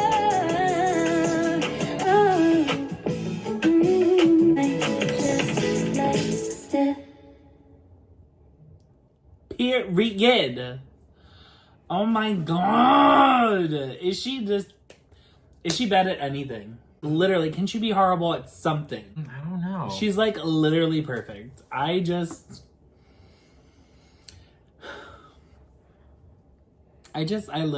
can't stand her. She's so good. Like literally. I love these little sessions. It definitely gives me throwbacks to when she did the 10th anniversary for her first album, Yours Truly. Yes. It's definitely giving me those vibes. Honestly, I feel like it could have even been filmed in the same time frame, like around the same time. Okay. Because it kind of looks like the same place, to be honest. Really? Yeah. But no, actually, I love this. I love this song. Eternal Sunshine's kind of one of my favorites. Not my absolute favorite on the album, but definitely one that I vibe to. I feel like you didn't like it as much because of the breakdown. when I was literally going in on the breakdown. I was like, oh my God, I love this. You were like, it's okay.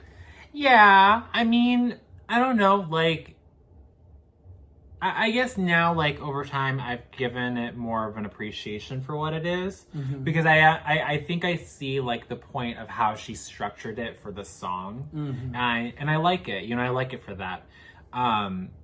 And something, actually, that I've noticed different, I don't know if you noticed or not, with what she's doing in the song Here Now, is the way that she's singing it, I feel like is so much more different than what she was singing it before. Oh, of course. Because I feel like when she recorded it, she kept it very like pop. Yes, that voice that she normally does, like with a lot of her songs that she's done in the past, where it's kind of like that Britney-esque voice, that like baby-ish voice, that like kind of nasally voice. You know, I feel like I would definitely say the pronunciation is different, because in pop you kind of have to like, it's like you're humming along with the music, you know, you kind of like blend the words with the music, to the music of it, so that it sounds more pop. That's that more pop sound. Yeah. And it's where like people really can't, like, they kind of can't understand what you're saying because it blends in so well with the music, which is an issue that I have a lot with people telling me with my music. It's like, oh my God, I can't hear what you're saying, it's blended. I'm like, okay, whatever. That's really pop. Hello. Yeah. Really? I feel like I understand what you're saying in your music. Really? Yeah. One of the few. Yeah. Maybe it's just because I've been around you for so long that I'm just like, because I play it over and over and over again. Yeah, that I'm always like, oh yeah, like I can hear what you say, so. Yeah. But there's also a way that she's singing it here, which I feel like is more theater. Yes, that's what I was going to say. The pronunciation is more clear. She is literally taking out every single syllable, and she is talking through everything with a wide mouth. Yes.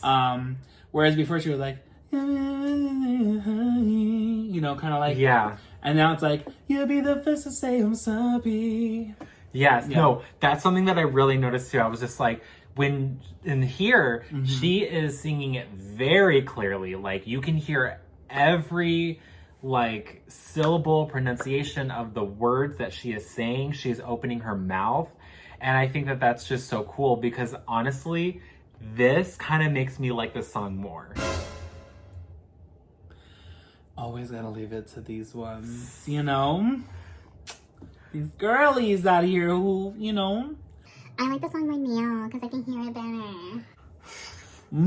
better. Yeah. Just get into it, you know? It's a vibe. No, I never said it was a bad song. I mean, honestly, I don't even know what song I said was even my least favorite off the album. I don't remember. Yeah, honestly, I don't even think we even said what was our least favorite song off the album. I don't think there is a least favorite when it comes to Ariana Grande.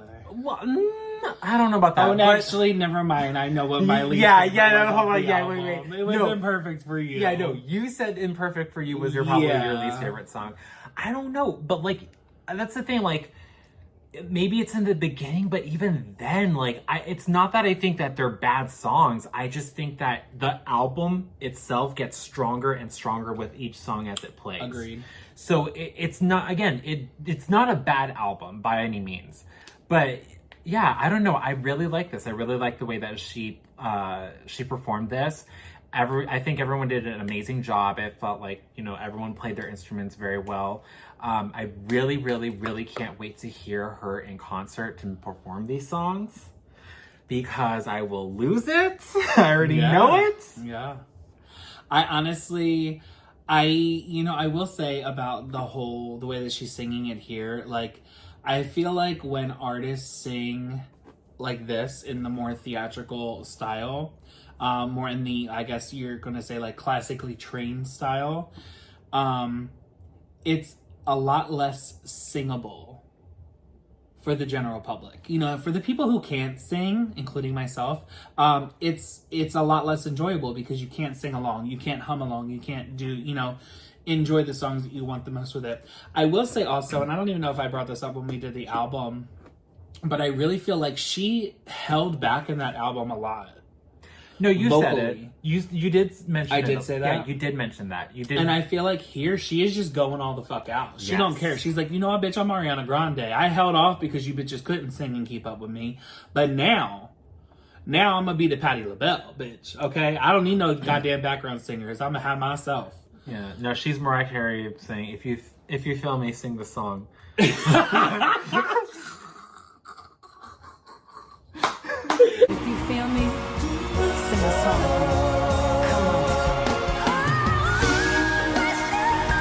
No, literally. And then she just wails. Like, yeah, okay, we're singing along. Yeah. I'll be like this. Yeah, no, She got it. What was it? Yeah, no. You did mention that. And you did mention that a couple of times when we reviewed some of the other live performances when she was on TV. Okay. I feel like, and I think I see what's going on now. You know, I think that she was playing it safe. You know what I mean? Versus where something like this, it's edited and it's going to be like, okay, like we can do take after take after take after take. TV, like, no, it's got to like one and done. Like, you know what I mean? So, yeah. So like, I get it. I see it, but listen, this is absolutely amazing. If there was any editing that she had to do on her vocals, I did not notice. Like, and I don't care because it still was amazing anyway. Yeah, I mean, honestly, I wonder how they filmed this because they could have done this in a one shot. You know, putting on like my director hat, you know. They could have done this in the one shot, or they could have recorded the song beforehand and then did the live like this. I don't know. Everybody's mic'd up though, so I don't know if they actually ran through this a couple of times and just like, let's film each time and then we'll go in for the kill on the last one. Or we'll just pick our like best out of 5. Yeah, I mean, I don't know. What would you rate it? What would I rate this?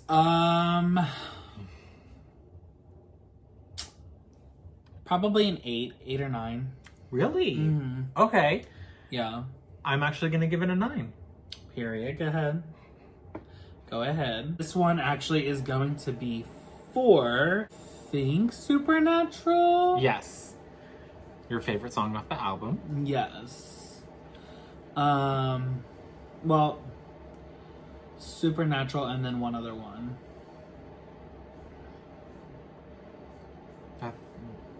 There's another song that came out? No, I'm saying Supernatural is one of my favorites. But okay. There's another favorite on the album. True Story. Which sadly did not get a live. I'm pissed. Yeah, okay, so let's dive into that. Oh my god, Yes End is tomorrow. My favorite song. And then We Can't Be Friends and Imperfect for You. Girl, I could do without Imperfect for You. Bye, bitch. She's gonna make that the next single. If she does, I'm cutting her at the kneecaps. So, I had a theory. You know how the album's like, you know, very cinematic. It's about, you know, taking references from, you know, past movies and stuff. So, Supernatural. What's that movie where it's that guy who he dies but his ghost still lives on and he has to figure out like how he died or something? And like, yeah. It could be. I'm like, I could see that would be the music video for that. It could be. I don't know. I think she's ending music videos for this album here. I think this will be the last single, to be honest. What? I think she should extend it by 2 more songs at least, but she usually gives like 3 or 4 singles. She doesn't give much more than that. But I would love if she did Supernatural and True Story. Just saying, if you're listening, Ariana, her label, somebody, I would like at least 2 more singles. And the fact that Supernatural got a live, you know what I'm saying? I'm hoping that this is it. Anyway, without further ado, we are about to dive into Supernatural.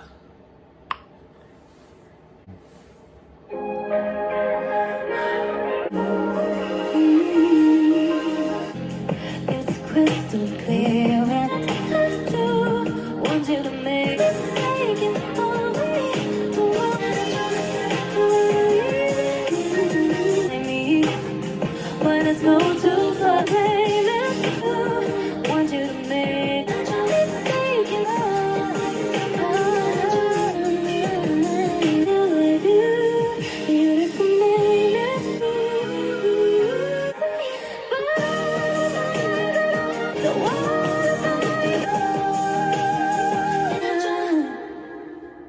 I fucking love.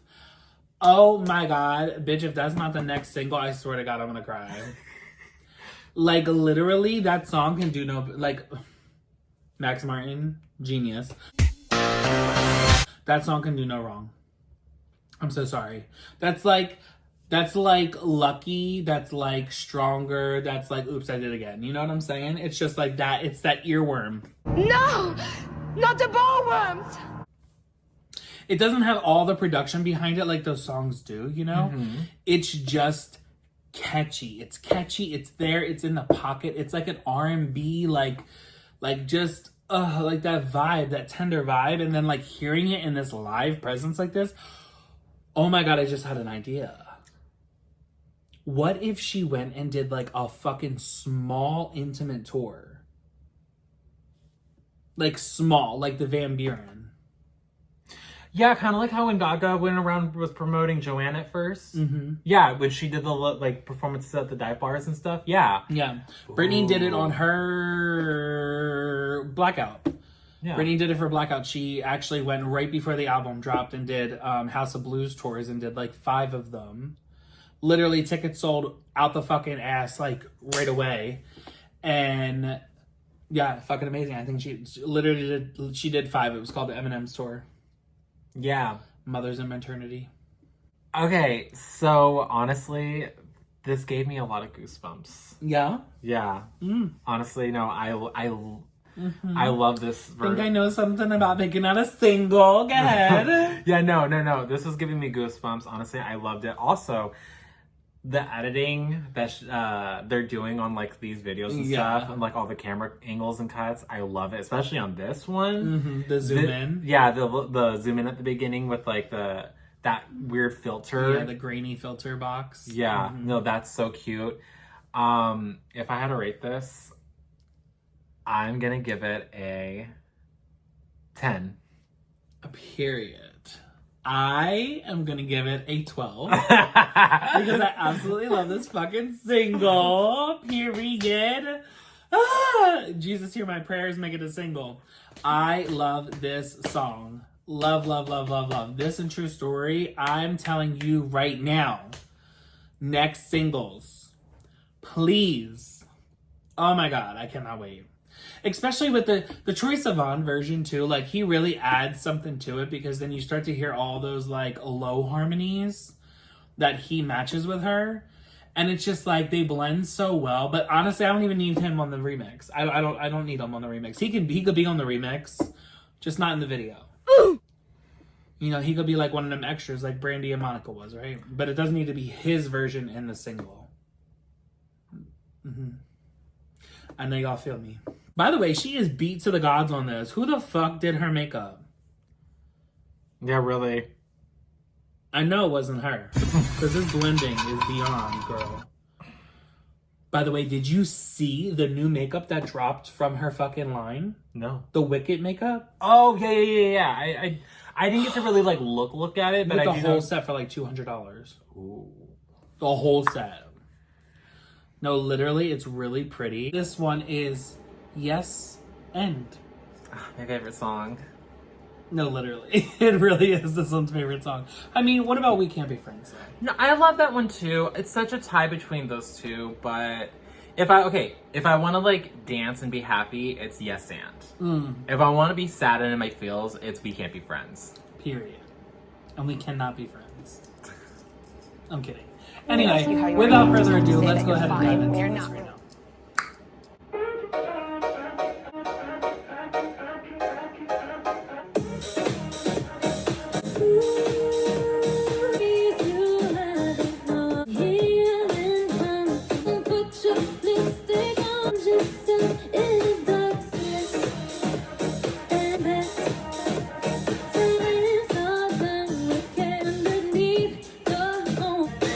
Boy, come on, put your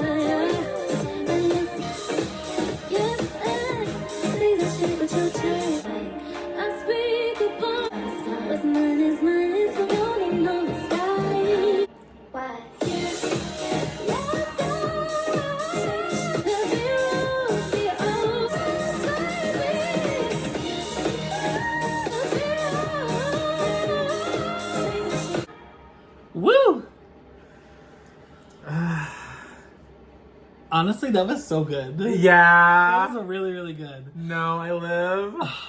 I will say this is like, this song on the album is probably the most like the song that she sings the most. You know, like it's the biggest song. It's got the most, you know, climax in it. It's got the most high notes in it. It's got the range in it.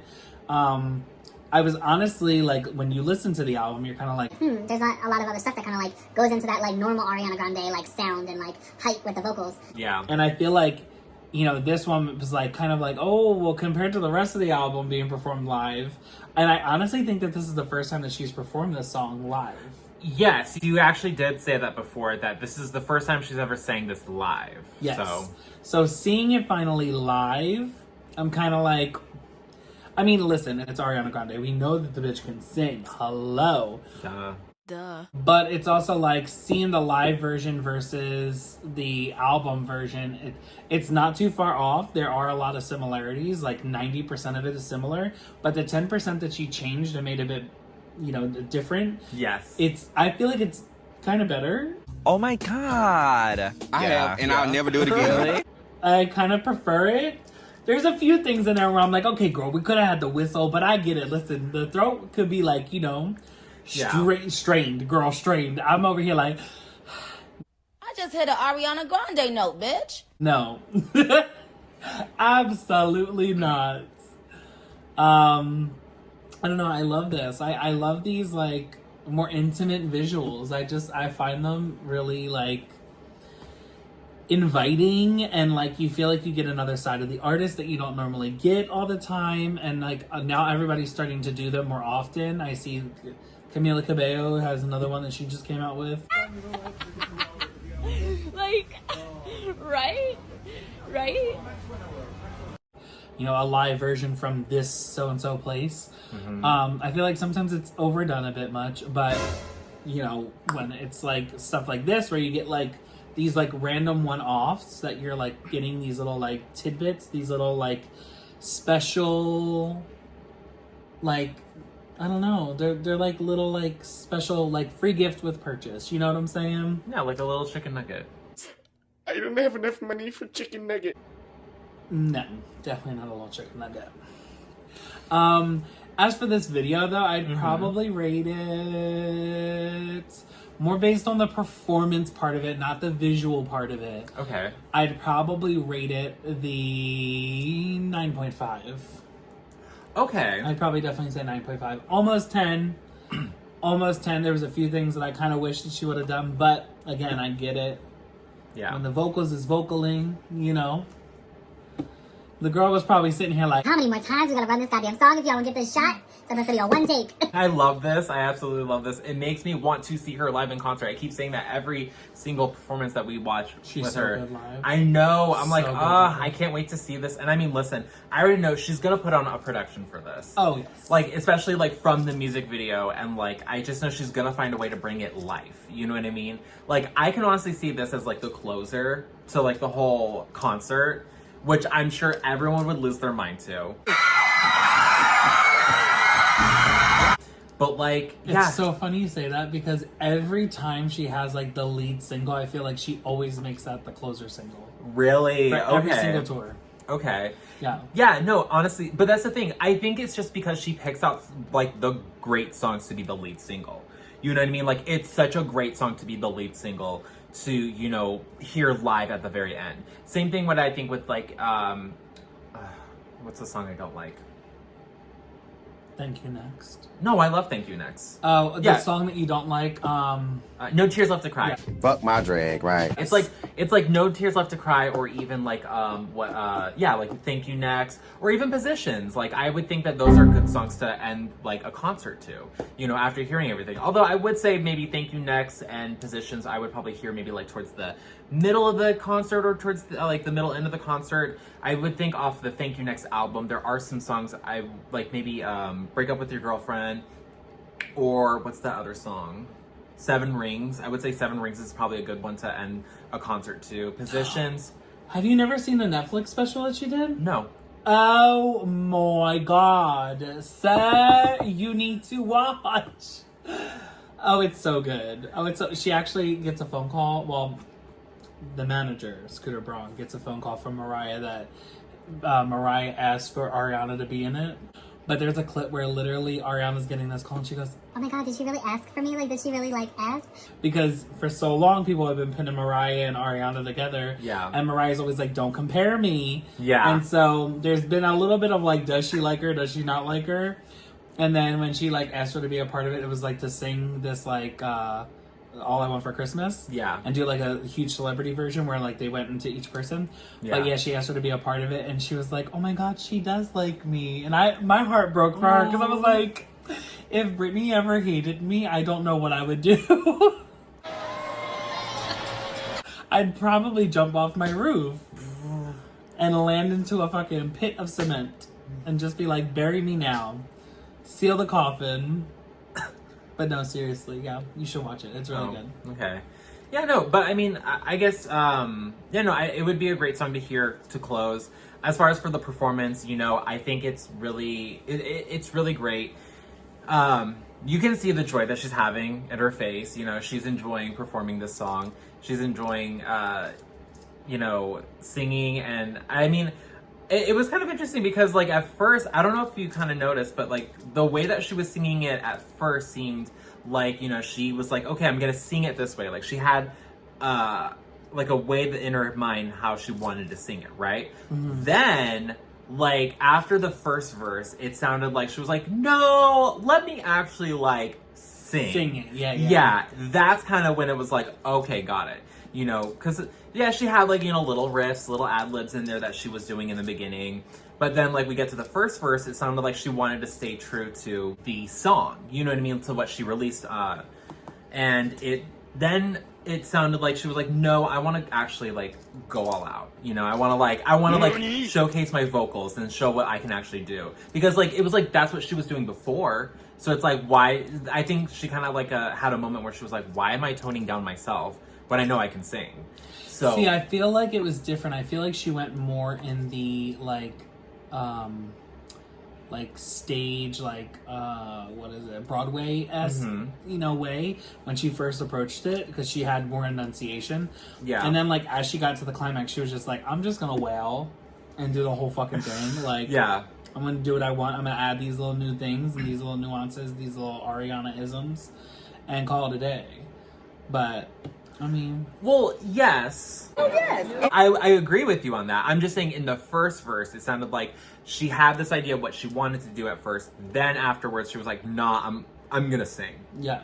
So I liked that. I also liked how she had a moment where she kind of looked around at everyone in the beginning and she was just like she just felt comfortable. You know what I mean? Like, you could feel that she felt comfortable and she trusted everyone. Mm-hmm. And she was really, like, you know, kind of getting into the song. Like, she was dancing a little, you know, she was bopping a little bit.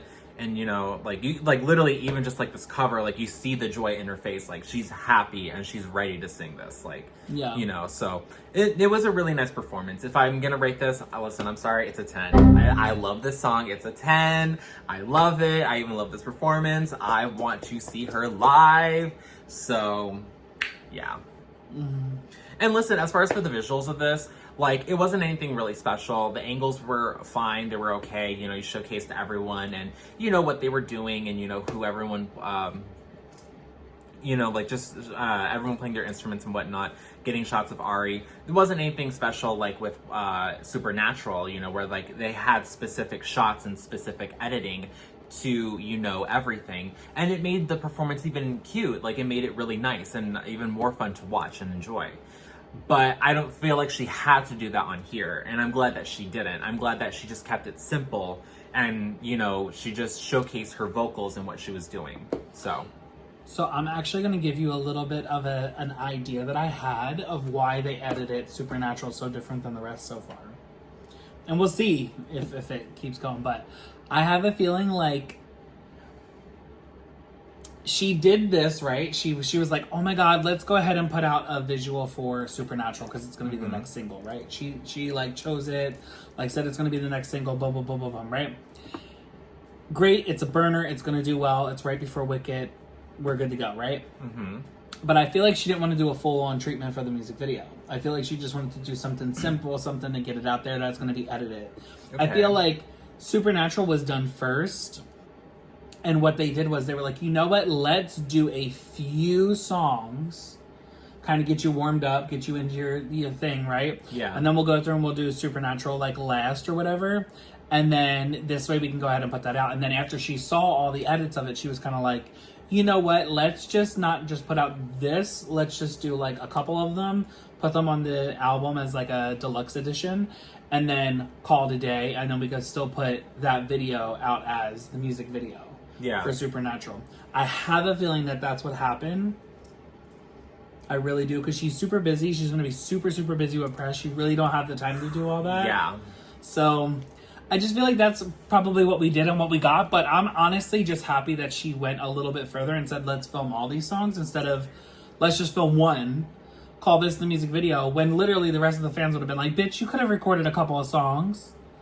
And she knows, she knows that we would have been there. Like, you could have recorded 4 or 5 of them and gave them to us, but you didn't. So at least she went through and she got some of the other, well, she got all the other singles, right? Yeah. And then she just got a few extras. So who knows? They all might just be some burner singles or promo singles. We are about to dive into Ariana Grande's live performance for We Can't Be Friends. And this is the live version that she did exclusively for the deluxe, slightly deluxe, and also live album. So without further ado, let's dive into this. No crying this time, okay? I don't have any more tissues. We don't own stock in Kleenex. I didn't think you'd understand. Did you ever even try? So, but I don't wanna lie. Just wanna let this tell. We can't be friends. You bring to your play again. Wait for your love. In silence. To me and you, but I don't wanna fight. You got me misunderstood.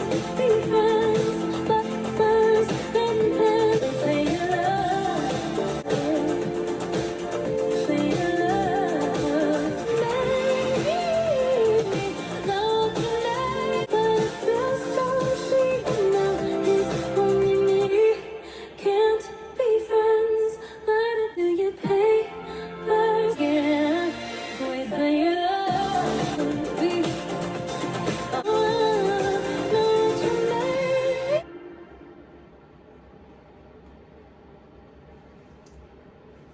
I honestly love that fucking song so much.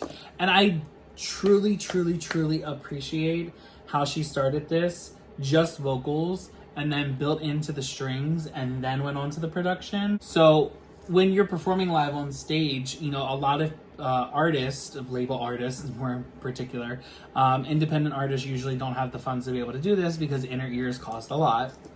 But they have on these headphones that are considered inner ears, right? They kind of like let you know the sound that's going on around you with the production, and it gives you a good mix of your vocals with all the rest of the instruments. A lot of artists will take that out when they don't have the instrument to be able to soften the mix with them and be able to understand where their voice is, because sometimes the voice is so loud in the ears that you can't really adjust to understand where it is vocally coming from just singing it and projecting it through the mic, or what it's going to sound through the speakers. So the perception is a bit off. So what she did there was she removed one side of the ear so that she could hear how her voice was sounding herself, more than likely without the mix, without the production that's being added on, any of the editing that's going on there, M.E.L.O.D.I or whatever. Because, you know, again, it is a studio, so all that is at their fingertips. And even if it's not in a studio and it's live on stage, there is still a soundboard in the back where they are mixing the vocals. So I just thought that was really cool. You know, it kind of just like gives you that whole perception as to like what's going on with the artist as they're on stage and as they're singing. But you see that she slides it on not after the strings come in, because all the strings are sitting there and they slowly progress their way in, but she does it once the mix actually is like blended well with all the other instruments. She then puts her headphones back on because then she can hear it in a proper mix. But yeah, that was just a little tidbit I thought I'd give y'all, you know, a little bit of information. If you didn't know, now you know.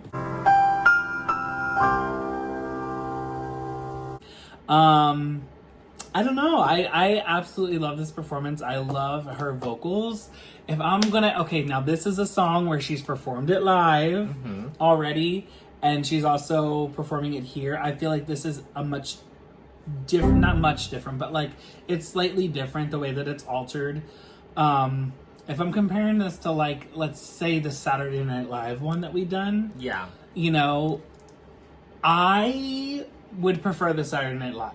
Really? And I'll say it because I am more of a visual artist. I'm about the entire performance from top to bottom. Visually, I wanted to be appealing. I wanted to like take on this whole thing. I thought it was really cool how she was like kind of in that like box. All the, you know, walls around her were kind of like screens, and they helped project the story of not only what was going on and what she was singing about, but also it brought some of the life of the music video in there. So it kind of brought it to life a bit more. But I also love this version too, because I'm also like, okay, well, now we get to see the strings and we get to see more of that live performance, and it's more stripped. It's more just the vocal. If I'm going to compare the two, I'm probably not going to rate this as high as Saturday Night Live. Okay. I would probably say that Saturday Night Live was better for me than this is. I love them both, but I'd probably rate this like 9. Okay. Okay. I think I gave Saturday Night Live 9.5. So, like, they're slightly off of each other. Not saying that this is a bad performance. I'm just saying in perspective as to, like, two performances, visually appealing, all the things, I would rate it, you know, slightly under what Saturday Night Live was. If I was just rating this off of the performance in general of, like, her voice, not in the aspect of all the other things that are going on, I would say that this was probably one of her most phenomenal performances. Okay. You know, vocally, I think that she delivered really well. There were a couple of times where she kind of slid into that pop sound, but I feel like it's called for on this track. Yeah. To kind of have like those kind of mumble words. Not necessarily mumble, you know what I'm talking about. Like, now that you may, like that, like how she kind of like went through that. It's too much to just keep going there with your voice every single time, especially when you're doing so many songs back to back. Yeah. It's very tiring and it's very straining on the vocals. So you do have to pull back in some instances where you're not singing as out as you would before.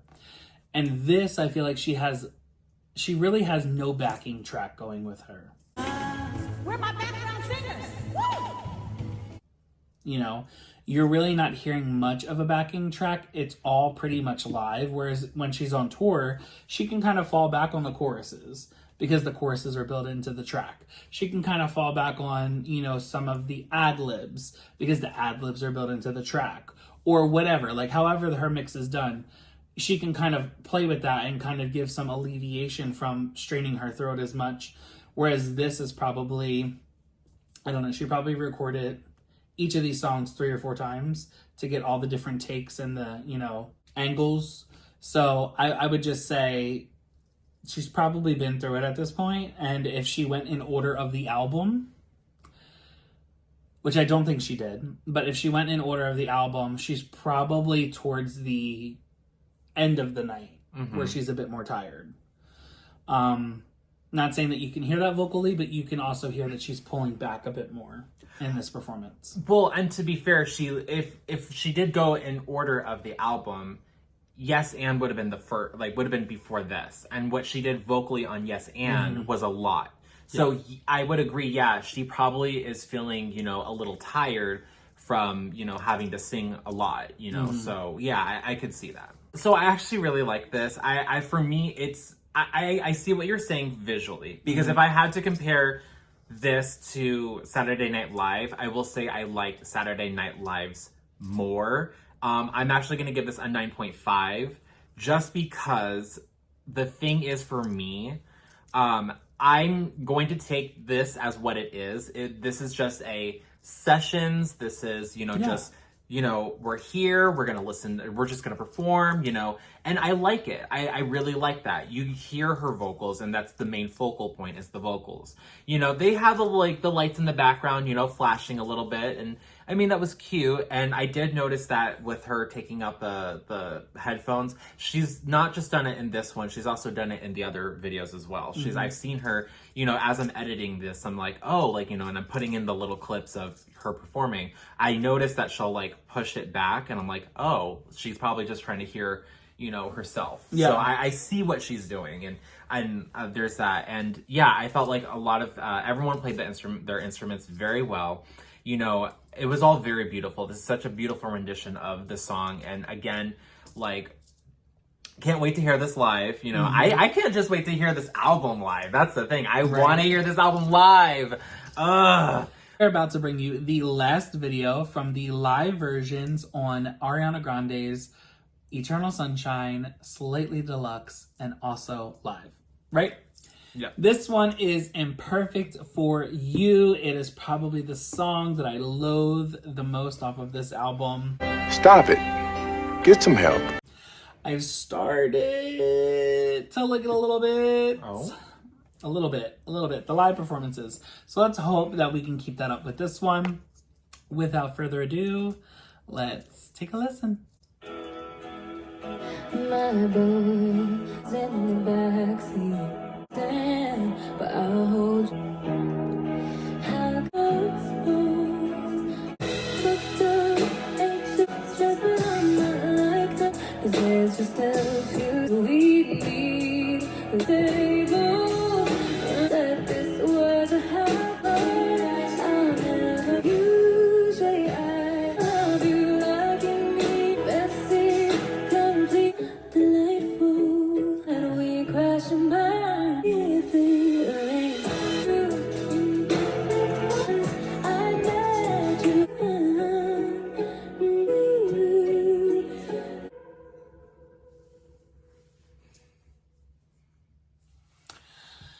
Well, this has to be the best version of this motherfucking song yet. Let me just be real, like, I loved her vocals on this. I loved the band. I loved how everybody sounded together. It literally was just amazing. This is what I expected from the final version of the album. Woo! Again, I get it. It's Imperfect for You. It's supposed to be imperfect. I get it. But I don't want it, okay? I get it, but I didn't want it like that. No. I said no. You can kill all that right now. Like at this moment, stop. This right here, this is gold. This, Imperfect for You live version, I'm probably gonna rate this a 9.5 as well. Really? Yes. Okay. Yeah, I would say that vocally it was given. Everything was given in the band. Everybody did their job very, very well. I love how it was delivered. And I love her lows.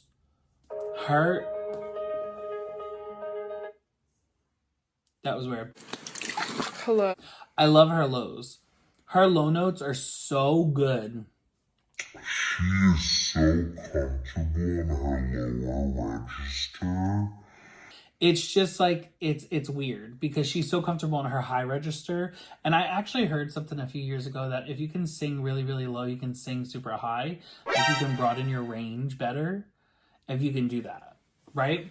I don't know about it now because girl, I don't know, okay? But yeah, she does really, really well. Her and Mariah, those bitches can get low. They really can. I mean, literally, Mariah can get low like Toni Braxton low. Oh. Like really, really low. And I'd be struggling, girl. I'd be struggling to hit them low notes. I'm like, somebody please give me some testosterone. Somebody, just a little bit, you know?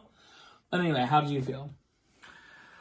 I really like this. I have to agree. I think this is going to be the better rendition of this song live. Mm-hmm. Obviously, I do like the SNL version where, you know, she had all the fancy things in the background, you know, playing live and whatnot. And even like her dress, you know, it was all thought out and whatnot. Yeah. I think it's very interesting to see how much love and that she gives this song, because I feel like this is probably where she's currently at right now with her life. You know, again, we talked about how this album was supposed to be about her life, you know, and she wrote these songs coming from a place of where she is in her life. So I'm kind of wondering, you know, if maybe this is just where she is in her life, and, you know, a lot of the songs that she wrote and sang for this album, you know, it's kind of been and done. Like, you know, she's kind of gotten over it. And I mean, this was recorded like probably a few months ago. This is probably recorded last month. Yeah, it's probably pretty recent. So, you know, I can only imagine what she's gone through and, you know, where she's currently at in her life. You know, she probably is like, yeah, you know, I went through a lot of sad things, a lot of traumatic things. But I mean, hey, like, you know, who hasn't? Who hasn't? But it's also like, I don't know, like, hey, like maybe I'm tired. I'm tired of feeling sad. Like, this is one of the few happy songs that on the album that, you know, make me happy. So it's like, yeah, I get it, you know. Yeah, no, I mean, I really like it. I think it's a 9.5. Yeah, I don't know what else to say. I think this is a really nice selection of songs that she picked to perform in this little sessions that she did. I probably would have thrown maybe a few more. Yeah, a few more. Honestly, I probably would have just done them all. Yeah, I was gonna say I probably would have just done the whole album that way, but you know, again, like I just liked it. I really, really enjoyed this. So yeah, I agree. Hello, hello, hello, and welcome back to Creative Melody. I am Anthony Frazer, and this is Marlene Marvelous. And do we have another video for you, Miss Ariana Grande? Yeah. We had just passed the anniversary of Eternal Sunshine. It is the 1 year mark that we just passed, and now she wants to hit us with Better Days, the Deluxe edition. We get 6 new tracks on top of all the unreleased tracks, the live versions, the remix versions that were included onto the slightly deluxe and yet live. And now we're going into a different part of this, and I feel like we are about to get to the healing, what has happened after. And truthfully, so Ari has these 6 songs, and then she has a like mini movie that is coming out. Okay. If I'm not mistaken, the movie comes out tomorrow. Ooh.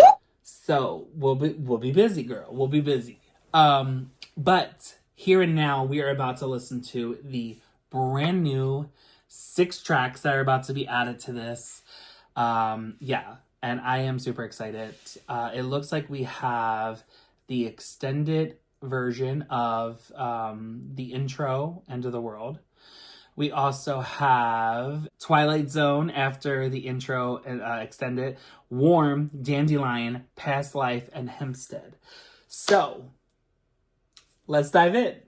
Because why not at this point? You know what I'm saying? All right, so here we go.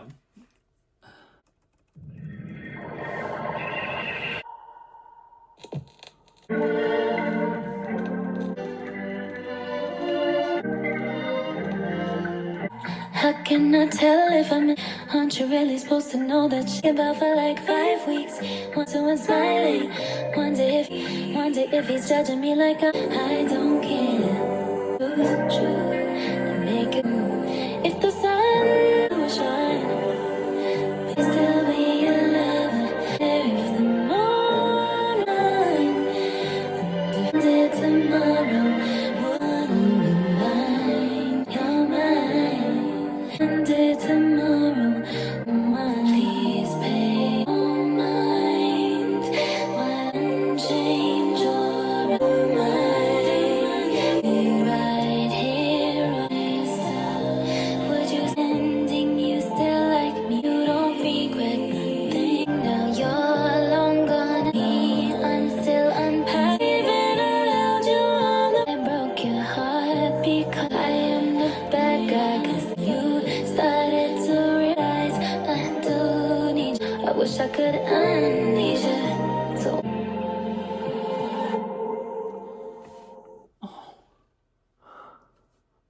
Oh my god. Why did I put on mascara? What? No. Wow, that's so much to unpack.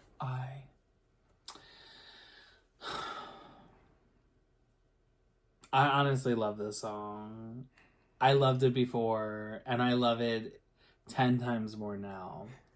I just felt completely ripped open and left on the side of the road.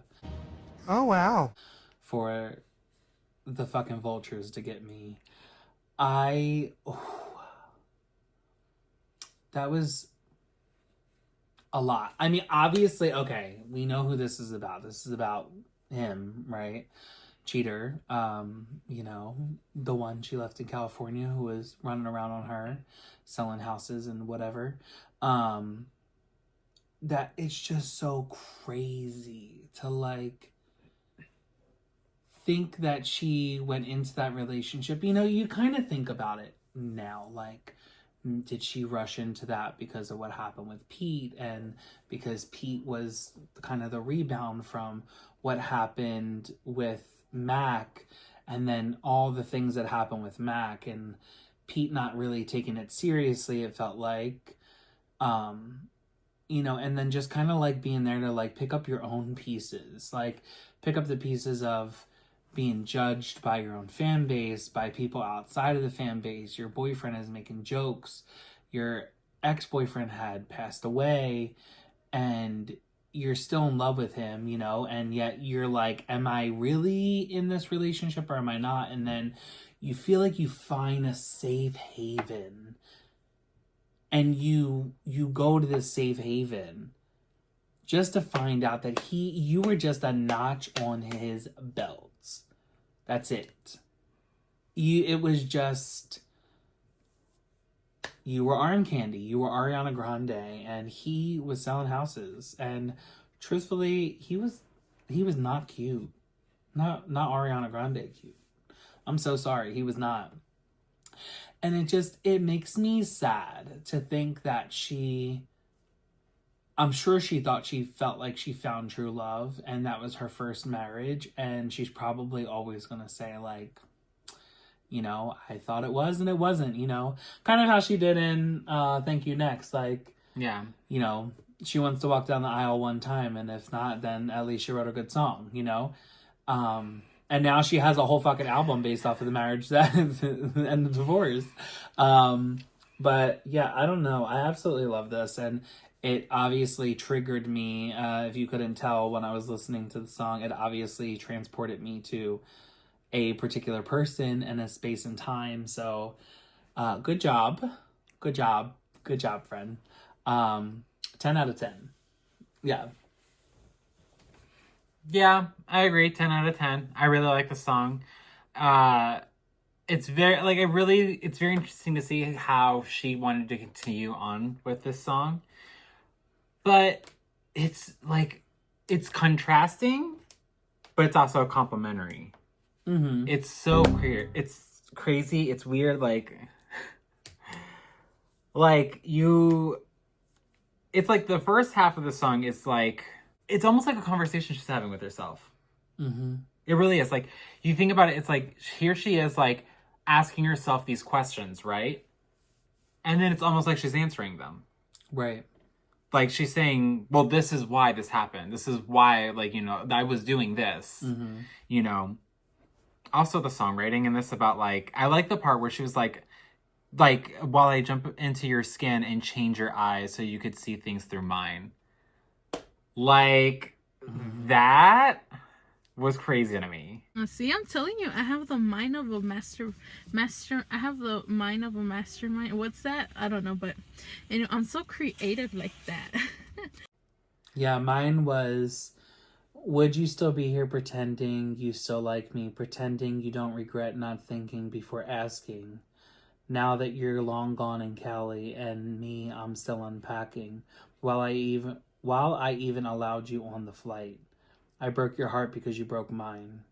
Like, and now I'm the bad guy. I fucking relate to that so much. So much. So much. It is like she sat me down and ripped the fucking memory right out of my head from Better Days. I cannot, girl, I did not go to that clinic. So don't tell me that you took it from me. I mean, literally, this is now the second deluxe track. It is going to be Twilight Zone. So sit back, relax, and enjoy this review because I'm excited. Me too. Super excited. Here we go.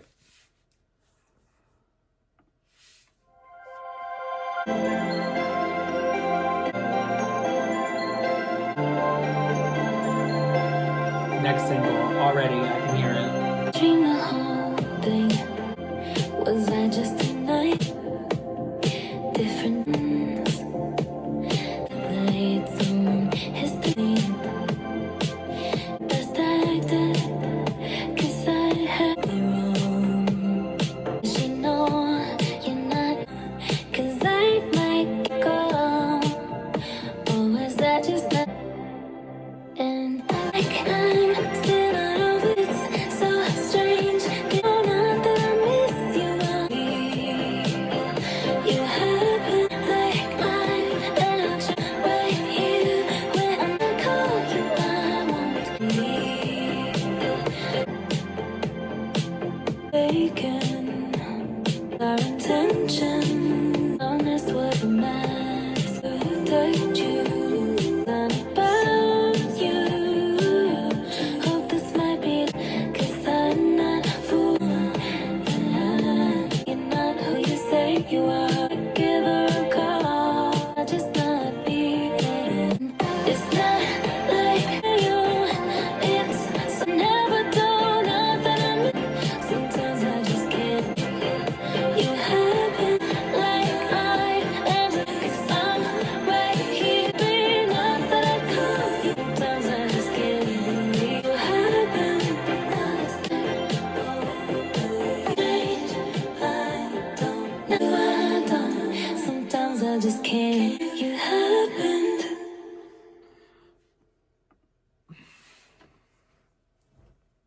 So good. Definitely a next single for me. I love this a lot. I can hear the single version being a bit different than the album version though. Okay. If I was going to make it a single version, I would kind of go all in on the instrumentations, especially the drums on the chorus. Kind of a little bit more like how she does the live version of We Can't Be Friends. Oh, okay. I feel like this could be that We Can't Be Friends 2.0. You know what I'm saying? Yeah. Yeah, I can see it. I love this. The lyrics are just the realization of everything. You know, you're like, you can't believe that you went through what you went through, that you fell in love, that you know, oh my God, this kind of reminds me of what we talked about yesterday. Oh.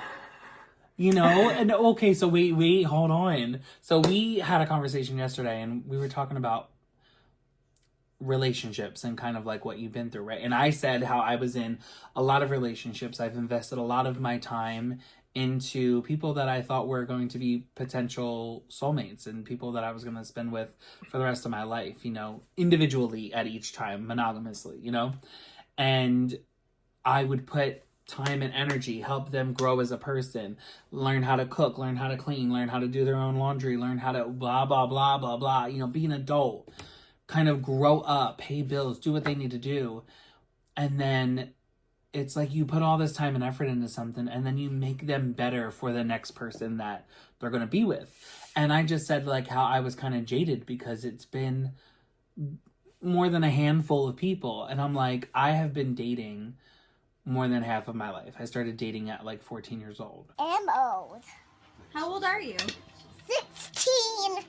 And my grandmother. And the first time was with a girl, and every time after that was pretty much with a guy. There was maybe like 4 girls that I dated in my whole life. One of them, which was actually like very, very serious, 4 years in our relationship. We thought we were going to get married, and it didn't, obviously. I'm gay, here I am. Gay. But even with a guy, I was with a guy for 3.5 years, and I thought that we were going to get married and we were going to take engagement photos and stuff like that, and that's what we kind of prepared. And then it just, everything fizzled out because cheating and cheating and cheating and cheating and cheating time and time and time and time again. Literally every relationship but one I was cheated on. So it's like it kind of made me jaded. And I said, I was like, I feel like I don't want to experience, I don't want to try anymore. I don't want to keep going. And then this one was like, well, I've never really had that. I never really experienced that from someone, and it'd be nice to finally experience it. And then was it I that said, I don't know if it was worth knowing love or never really knowing it at all? No, that was me. That was you. Because, and I think where I was coming from, because, yeah, after you said all that, my thing is that, like, I said something along the lines of, well, I get where you're coming from, but I would rather go through that pain of losing that, like, that feeling than to never have known that feeling ever. Because I think for me, like, I've really haven't had a lot of relationships. My longest relationship has been like a month. What the fuck is going on in here on this day? Which I know, like, under your standards... It's not a relationship. Yeah. To me. That is not even a date. That's like, y'all talked on the phone, and that was about it. Like, yeah. But it's like, that's the thing, like, for me, like, I just don't have a lot of experiences like that. And for me, like, I've always tried, and when I have, it's usually just us talking, and, like, we never really go anywhere. And it just kind of, like, they ghost me, and they are just, like, flat out just ignore me, and, like, whatever, that's fine. Oh. All right. But really, like, my last relationship was, like, 2016. It's literally been almost, like, 10 years since my last relationship. After that, well, like... we're giving out your chip at the end, so be sure to grab that on your way out of your 12-step program. But yeah, I don't know. I just... For me, my point that I was coming across was just, like... To me, the grass is greener on the other side. I would rather have gone through all that than to at least know that that feeling is out there and that it is possible to feel that with someone than to feel like I will never feel that with anyone. I will respond to that now by saying that I don't not agree with you. I feel like with the right person, right? With the right person, because there was at least one. With the right person, I feel like losing that is something that I wish that I never lost. And I wish that I still had. And he had inspired so much music. Literally almost like 3 albums worth of music that will probably never see the light of day the way I'm releasing music these days. Single by single. But yes, I feel what you're I understand what you're saying, and I do feel it. Like, I'm glad that I have experienced true love, but to know that that person had gotten away and I may never experience it again is also what's kind of jaded, It's like, and again, wanting to put the time and the effort, like I was saying yesterday, like having to reteach, these young pups about their life and like how to be and stuff like that. Like, I'm just not in the business of teaching. Like, come prepared, like before I kind of had like my baseline was like, okay, I'm willing to work with, you and like build you up and make you into whatever. But now my standards are a lot higher. It's like, you got to come with, all this stuff, X, Y, and Z on top of the looks and everything else, I'm going to need credit scores. I'm going to need background checks. I'm going to need, and not just by Sterling, I'm going to need full-on background checks. I mean, like fingerprint clearance, TSA clearance background checks, maybe even third world background checks just to make sure you ain't got no hidden, skeletons in your closet. But yeah, that's just where I'm at. I just don't know. Yeah, I also hate it being a PI, throughout relationships, like having to figure out somebody cheating. But this song though, it is for those reasons. That's why I feel like I can connect with this song a lot. I feel like it speaks to me, and it hurts. It's kind of like listening to this so far, just 2 songs in, the intro, Extended, and Twilight Zone. it feels like I'm listening to my best friend get their heart broken and trying to heal from it, you know? And like, I'm just sitting here like, girl, oh, girl, I feel your pain, you know? Like, let's talk. Let's go get coffee. Let's have a girls' weekend. You know what I'm saying? Like, let's just watch movies and get ice cream and like have a good time, you know? And then really like 9 o'clock hits and we're like, bitch, do we want to go out and fuck it up? Let's go out and fuck it up and make him see what he missed. A period. And that's a period. But yeah, that's where I'm at. How about you? 10, by the way, 10. Oh yeah, I love 10. this. Yeah. Yeah, no, it's a 10. I really do like this. I agree. This definitely should be a single. Mm-hmm. This should be the next single. Hopefully. We'll see what the other songs bring. Right. Let's see. It's very interesting to see how short this song actually kind of is. Mm-hmm. But at the same time, I don't mind it at all. But I really just love like the consciousness of this song. Mm. You know, the very self-awareness of this is. I think it's very rare in a lot of songwriting because I feel like a lot of people try to like just be very playful. Mm-hmm. And I'm just like, to me, this is very to the point with a little bit of like, you know, a little bit of metaphors and all that stuff. I feel like there's some of that in there. But still, I really like the honesty, and I feel like you really don't see a lot of honesty in songwriting nowadays. No, not ma'am. No, you don't. Yeah, I mean, really great song. Yeah, I like this. I cannot wait to get on to the next song. So, we are now heading on to the track Warm. So, without further ado, let's dive in. Here we go.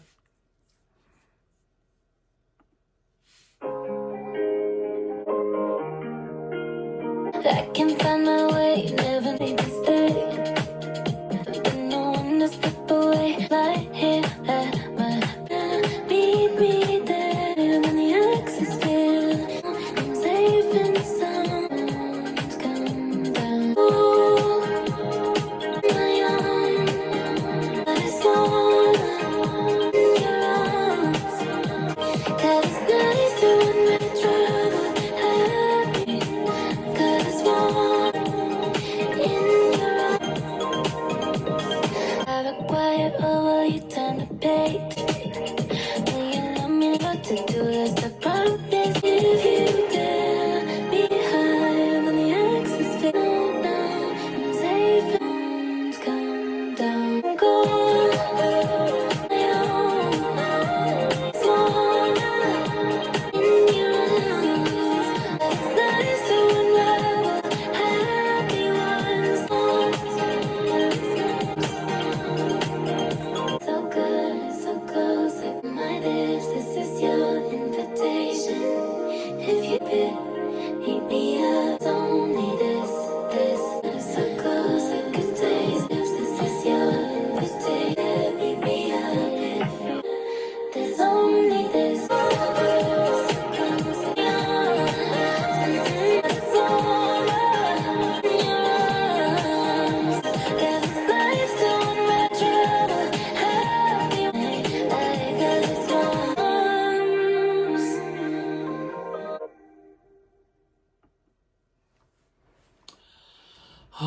You know what? I feel like they're gonna try to push this as the next single, but I don't buy it. I don't buy it. I feel like this is the happier, poppier, Imperfect for You. Not lyric base. Like the way that the tone is and the way that the song kind of travels.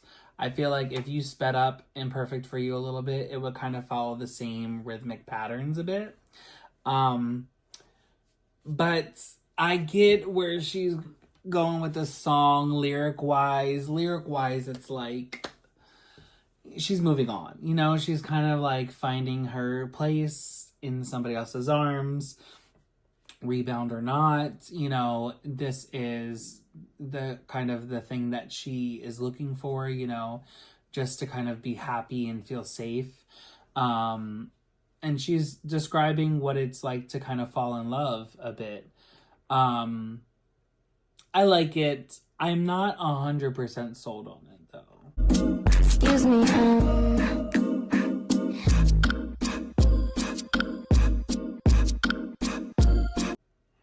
So, with that being said, I'm going to give this a 9. Okay. Okay. It's cute. To me, she is just another... She's not single worthy. She's another song on the album. Fuck my drag, right? You know? But she's cute. Okay. I see that they were going for another single, though. You could tell by the production that kind of like they were revving it up to be bigger. So, yeah. I don't know. I feel like the production could have been a bit more too, even though like I feel like everything in this album is just kind of like pulled back. It's not as like intense. I feel like Yes End is probably the hardest thing on this album. Ooh! You know, intensity wise. And then Supernatural and True Story are kind of there as well, but everything else is just kind of like chill, mellow to a bit. Like it gets you in your feels, it hits you where you're supposed to be, but at the same time, you know, it's not supposed to be this like banger, you know. This is not the Thank You Next. This is not the No Tears Left to Cry. You know, this is not Break Free. This is not those big songs, you know? I am going to give it a 10. I really like this. Okay, to me, what I think is, first of all, I love the stacking and I really love the songwriting. Not only just in this song, but the last song too. I'm going to argue and say that I don't think that this is single worthy. I don't think this sounds like a single. I didn't say it was. Well, I know, but you're saying that they tried. Yeah, they tried to. I don't think so. You don't think they attempted? I don't think so. Okay. To me, like, it sounds like... Okay, before I feel like Yes And was this, like, dance track, right? Mm-hmm. And it was just, like, it was the odd one out of the whole album. This song brings it in together with, I feel like, the rest of the album. No, I really do. Right. No, okay. I think it's a little bit more upbeat in comparison to a lot of the other songs that are on the album. And I mean, if we're talking about this being a bonus track, does it sound like it belongs on the album? Yes. I think it does. Mm-hmm. But like when you hear Yes And, it stands out. But I feel like all of her lead singles sound not part of the album. But I don't know. But I think that's the reason, is because she's not really choosing the lead single. I mean, I think the lead singles are being chosen for her, but that's not my business. I mean, I guess, but like, I don't know. I still think like having this song helps put Yes And like with the rest of the album. You know what I mean? Makes it a little bit more cohesive. Yeah, I really do feel that. I'm not hearing Yes And in this song. Well, all right. I am hearing the upbeat, more, you know, happier. I'm hearing more of We Can't Be Friends and Imperfect for You in this song. I'm hearing a blend between those two songs. Because I feel like this is slightly 90s. Slightly. But. Yeah, I mean, if we're going with the time period, yeah. There's a bunch of stuff that happened in the 90s that could kind of relate to this. But just because Yes And sounds like a 90s house music, you know, does that mean that it relates to this more than the rest of the album? No. I feel like Imperfect for You is very 90s as well. It was giving me very No Doubt, to be honest. Oh, okay. You know, that's how I feel. We're going to move on from this song. And it's crazy because I thought I was going to like this song the most. And we are going to head on to the next ones to see what's coming up because we have Dandelion next. Without further ado, let's dive into Dandelion.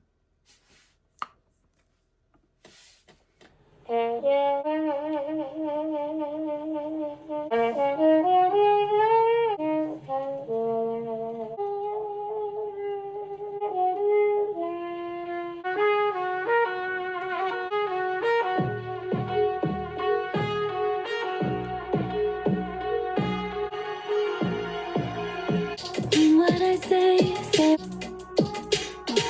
as you see, that boy's the one in the same. honestly. I'm thinking you should plant this seed. I get this sounds unserious, but baby, promise if you can get anything, I'll blow my mind. Got me like, what's your anything you like? I come with me, I'm here on my knees. These are the flowers, don't grow the same. Dirty, I'm thinking you should get this. Sounds unserious, and yes, I promise you like it to see her, but just don't blow this wish list. You can get like a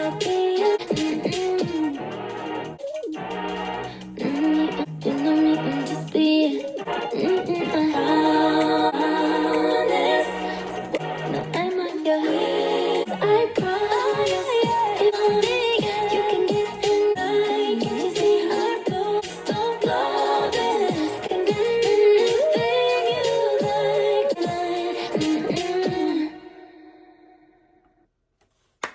My choice for a single, 10, 10, 10, 10, 10.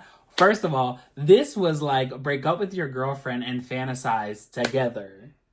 Who does she think she is talking like this? She is a bitch.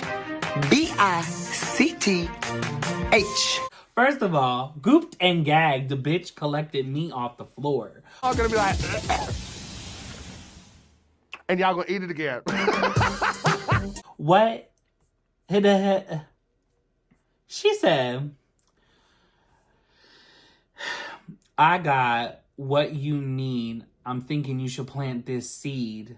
I get this sounds unserious, but baby boy, this is serious. You can get anything you like. Can't you see I bloom at night? That's filthy. Girl, we know what she's talking about. You know what she's talking about. She is just trying to be nice. This is like when Britney did All the Boys and All the Girls Are Begging to If You Seek Amy. You know what I'm saying? Radio friendly, I think so. I want to hear the song again. I love, love, love, love, love, love, love, love, love. This brings me back to like 2004, you know what I'm saying? It was also kind of given like a bit of like Destiny's Child Survivor, but not as like intense, you know, like not as like like not as like strong and in your face, a bit more pulled back, a bit more reserved, but definitely fantasize and break up with your girlfriend together. She had that I don't give a fuck attitude. She said, put it on his like now. And I said yes. Anyway, you hated it, didn't you? No, I like it. It's a 10. You didn't rate it. I did. I said a 10. Oh, okay. I said 10, 10, 10, 10, 10. Oh, yeah, that's right. I really thought you was going to come through and say that you didn't like it. I was about to be like, get her right now. Get her in the comments. Listen, okay, first of all, I will say this was quite the journey because at first I was like, what are we doing? I almost felt like we were about to take a page out of fucking Gaga's book and do something jazzy. I was like, no. But then we switched it up and I'm like, okay, I can kind of fucks with this. The only thing is, I'm going to say this, and I already know you're not going to be happy with this, and I already know everyone in the comments is not going to be happy with this. But I don't think that this song belongs on the album. I don't. You're right, it belongs on Thank You Next. Yeah. 100%. Like, I feel like this is very Thank You Next, this is very Positions. I feel like... No, not Positions. Positions was way too R&B. That's the thing, though. Positions was like a light-hearted R&B. This is more dark. This is definitely Thank You Next. Okay, well, to me it all sounded the same, so. But yeah, I think that this song didn't really belong in the album, but it's not bad. It's really not bad at all. It's really, really good. I really like this. It's funny because this is giving me, like, I see where it fits on the album because this is giving me supernatural, true story, The Boy Is Mine. Yeah. This is what it's giving me, you know what I'm saying? That's what it's giving me.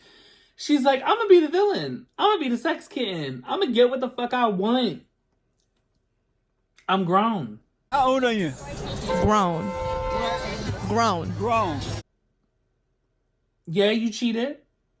Yeah, I left you. Yeah, I was sad. Now we gonna dust off this and we gonna put it together. You know what I'm saying? We gonna collect ourselves. Because at the end of the day, we all need love. Period. Period, Peach. Period. Anyway, I just spit everywhere. Yes. Excited. Super happy about it.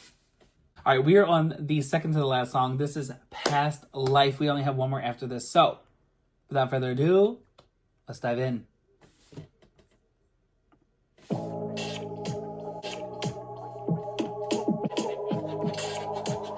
Woke up with a ghost. Kiss time.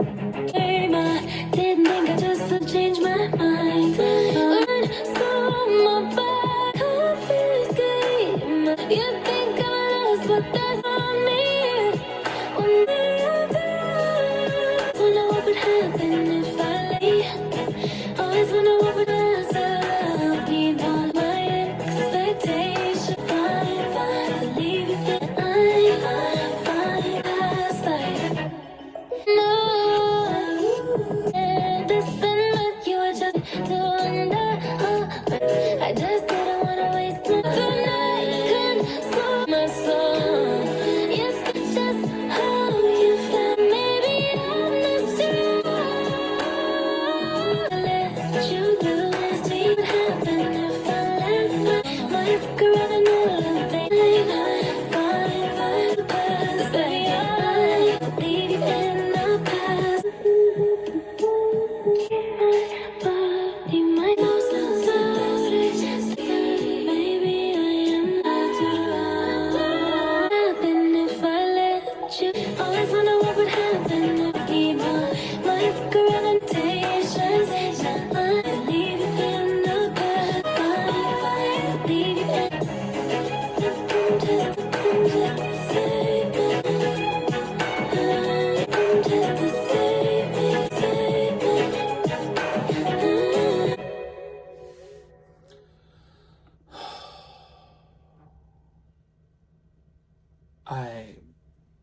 I love this song.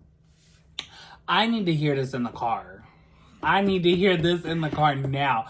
Like, literally, we were, like, not even the first verse in, and I was like, fuck, bitch, I wish I would have turned on the loudspeakers. Everybody in the house would have been woken the fuck up. And I'm like, oh, fuck my life, bitch. Fuck my life if I wasn't just listening to this on the goddamn laptop. Oh, my God. This sounds like this goes so hard in the production. And I just, oh my God, this was giving Fall Gown. Fall gown. Anyway, no, this sounds like it was just giving everything. This might be my True Story 2.0. You know what I'm saying? Okay. This might be my True Story 2.0.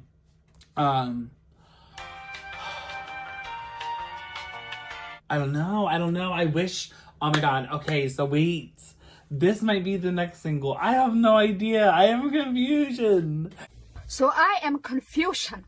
I am confusion. Where is that magnesium Pokemon? Confusion. Anyway, no, literally, y'all. I like this a lot. First of all, the lyrics, the vocals.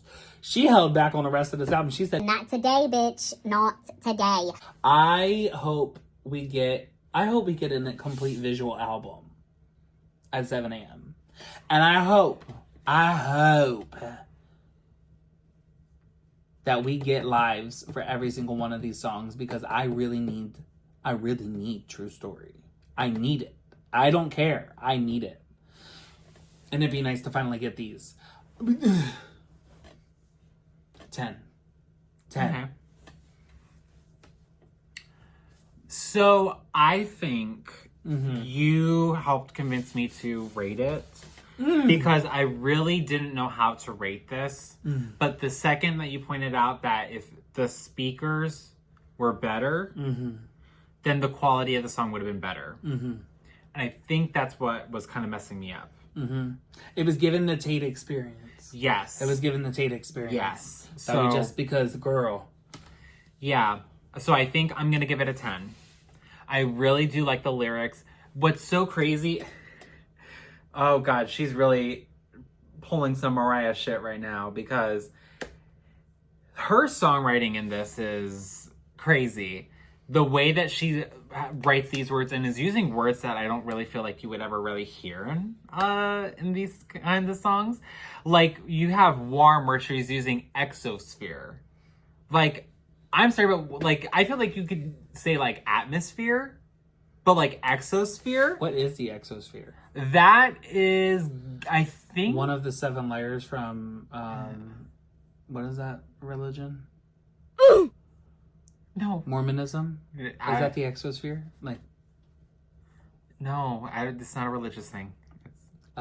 It's actual, like, science. It's, like, actual, like, the levels of the atmosphere or whatever. Girl, science, who is she?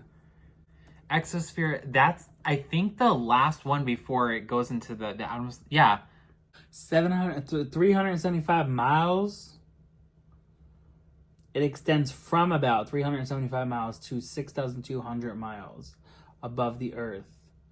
In this layer, atoms and molecules escape into space and satellites orbit the Earth. Yeah. Wow. That's crazy. Yeah, so it's literally, yeah, that's what I figured. It's literally the last layer of the atmosphere that before you leave out into space. So basically in Warm, she was saying that she's in this part of the atmosphere, but that's normally where things get like hot. So for her to say, I'm warm in your arms, like that's crazy to me. That's crazy. Yeah, that's the songwriting that I'm talking about. Like that, for her to do something like that, and then in Dandelion, you know, all the innuendos and stuff, and then in this song too, like the songwriting is just really crazy to me. So it's just like, I don't know, like I really, really like this songwriting. I'm kind of surprised that the songwriting in the bonus tracks is better than the standard. A little bit. Just a little bit. There are definitely some songs I'm like, ooh, she was really holding out. Yeah. She was really holding out on some of these songs. She knew what songs to hold back, besides one, but she knew what songs to hold back. Yeah. Yeah. But yeah, I mean, it's weird because is this a bonus track? And that's something I keep asking myself with a lot of these songs. No. Is this a bonus track? No, this is like an EP to the album. Yeah. This is like the Fame Monster to the film.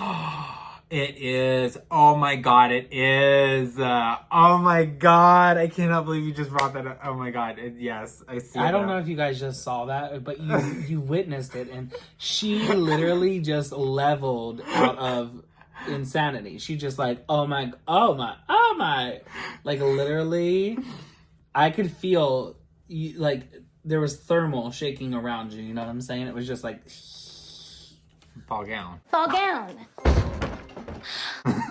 Shut up. I hate you. But yeah, no, yeah, it's a 10 now. But production wise, like it's really good. Yeah. But I think you hit the nail on the head. Well, I feel like I hit the nail on the hammer. The hammer on the nail on the board. It's these speakers that we're listening to hear this song. Yeah, it's not doing the song justice. I can't wait to get in the car. Yeah. Can't wait to get in the car. And I like that you brought up Tate. And again, every time that I feel like we talk about Tate now, I'm like, I feel bad because it's like, the album was really good. We're not shitting on her. I know. We're not shitting on her. It's just the experience of hearing it the first time through Apple Music was horrible. Yeah. It was really bad to do that. And we've listened to the rest of the albums in Dolby and it sounded fine. But I mean, for some reason, her production was just not... And it wasn't her production, my bad. Yeah. It was the distributor putting it out. Everything was so compressed, you could not hear. When I got the files from the producers... Everything. Such a big difference. Bitch. It's when I fucking shake my ass, no. I mean, it still wasn't in the zone, so don't compare where we don't compete. But it was definitely a million times better than what we heard. Yeah. Yeah. It was like hearing it from mono to stereo. Literally. Yeah. That's what it felt like. It felt like it was 2-dimensional to 3-dimensional. So, But yeah, without further ado, let's dive in. What is that? Hampstead. That's up in the New York. It's like the Hampsteads. It's where Justin Timberlake got arrested. Oh, okay. Yeah. My accent almost came out. Arrested. He almost got arrested, yes. In the Hampsteads. Where he was huffing that. The Rush. Is that Whoa. Never did that before. No!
Wow.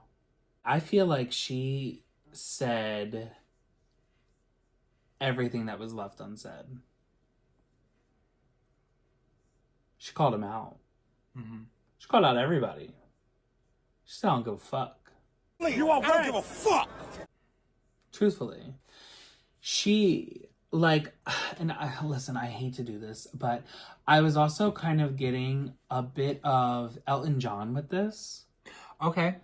I was getting, what is that? But I was also kind of getting the intro again. Especially when she was like the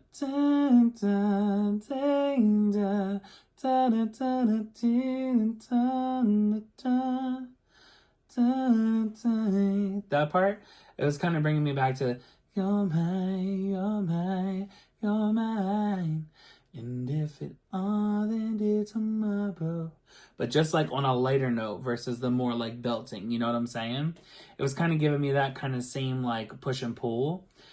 But there was an Elton John song that I was hearing in this, and I was just like, oh, like this is definitely reminiscent of that. But I kind of like the chatter that's going on in the ambient, noise that's in the background, because it just makes you think like there is a world going on amongst us, and still I need to focus to tell you this, And she's kind of just really, it's almost like she written him a letter, but it also feels like she's at a dinner, or at a brunch, or at,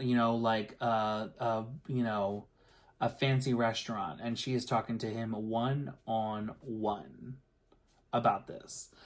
And I really, really like this. I feel like this is what Imperfect For You should have been. Truthfully. But I also see where it is Imperfect For You's sister. Okay. Yeah. I don't know. I really like this. And what's so weird is this is so left field for Max Martin.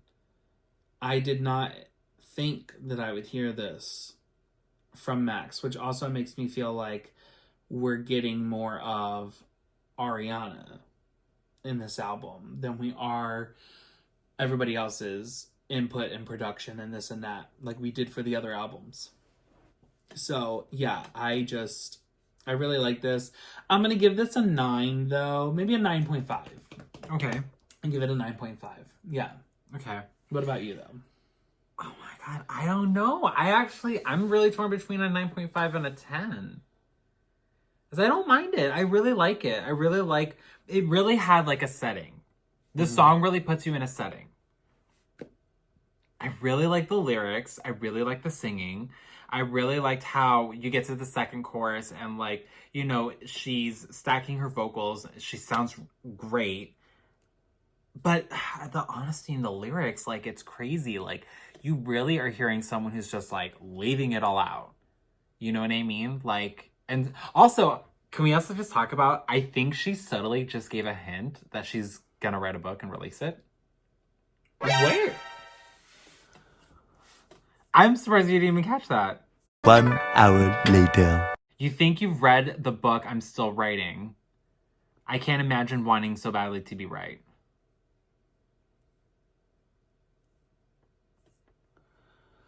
Well, I feel like that's more metaphorically like, you know, you think you've read the book that I'm still writing. Like her, you know, this chapter may have been over, but her story is still left untold.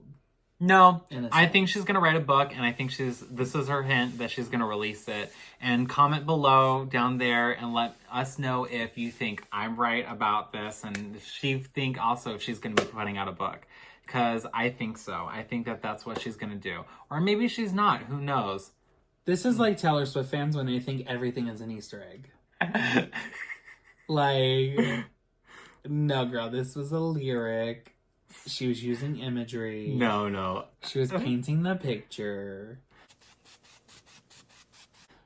Yeah, no, I don't think she's writing a book yet. I think it's too early for her to write a book. She is what? 7 albums in? Yeah.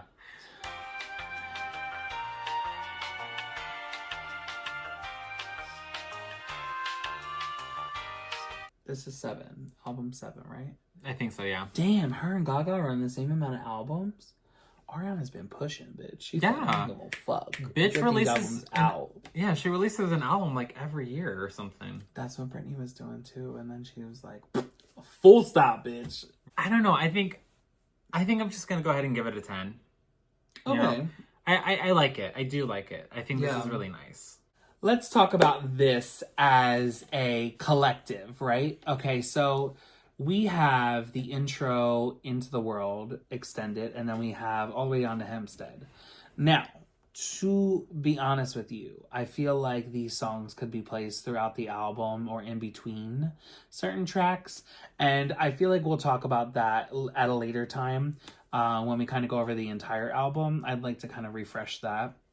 But these 6 songs, I feel like they fit so well as an EP and like an extension of the album, which I feel like is what she was going for. You know, this is the healing process. This is the part after, you know, even though these songs fit very well in between and could make the story way more cohesive than what it already is, I feel like this is a even tighter flash of the album. You know, when you listen to this, it's kind of like, I got what the album's about. And I feel like in that sense, that is, you know, from an artist standpoint and from like A&R and stuff like that, like listening to this, I'm like, okay, this serves better as an EP than it does as a deluxe for the album. But I do see what she's doing here, and I do understand this. I also feel like she wanted to make sure that these sessions and this album kind of was spread across both releases of Wicked, and she was just trying to fill in space and in time so that when she gets done with Wicked and she's done her obligations, which I think she is even more obligated than what the public realizes, because I am almost positive that she is going to New York to do Wicked. I think she is contracted to do Wicked after the movie. That's just how I feel about it. She may not be, but I think she is going to be contracted to do Wicked after the movie in New York on Broadway. But with that being said, I feel like this is something that definitely holds over fans and gives them more, and also still promotes the album at the same time, you know? Yeah. And this is such a refresher that I feel like this does something well enough to help amplify the album, you know? So I think I'd better like this as an EP if this was kind of served like, as I was saying, with Lady Gaga, you had the Fame and the Fame Monster, and I feel like this serves as like the Fame Monster, you know, to the Fame. And I really feel like it's it feels like a somewhat standalone project, but it also relates very well to the project itself. I really like it, and I kind of can't wait to see the movie because I wonder if it's just going to be these 6 songs or if it's going to be the entire album in this visual that we're about to get at 7 a.m. So, yeah. How do you feel, though?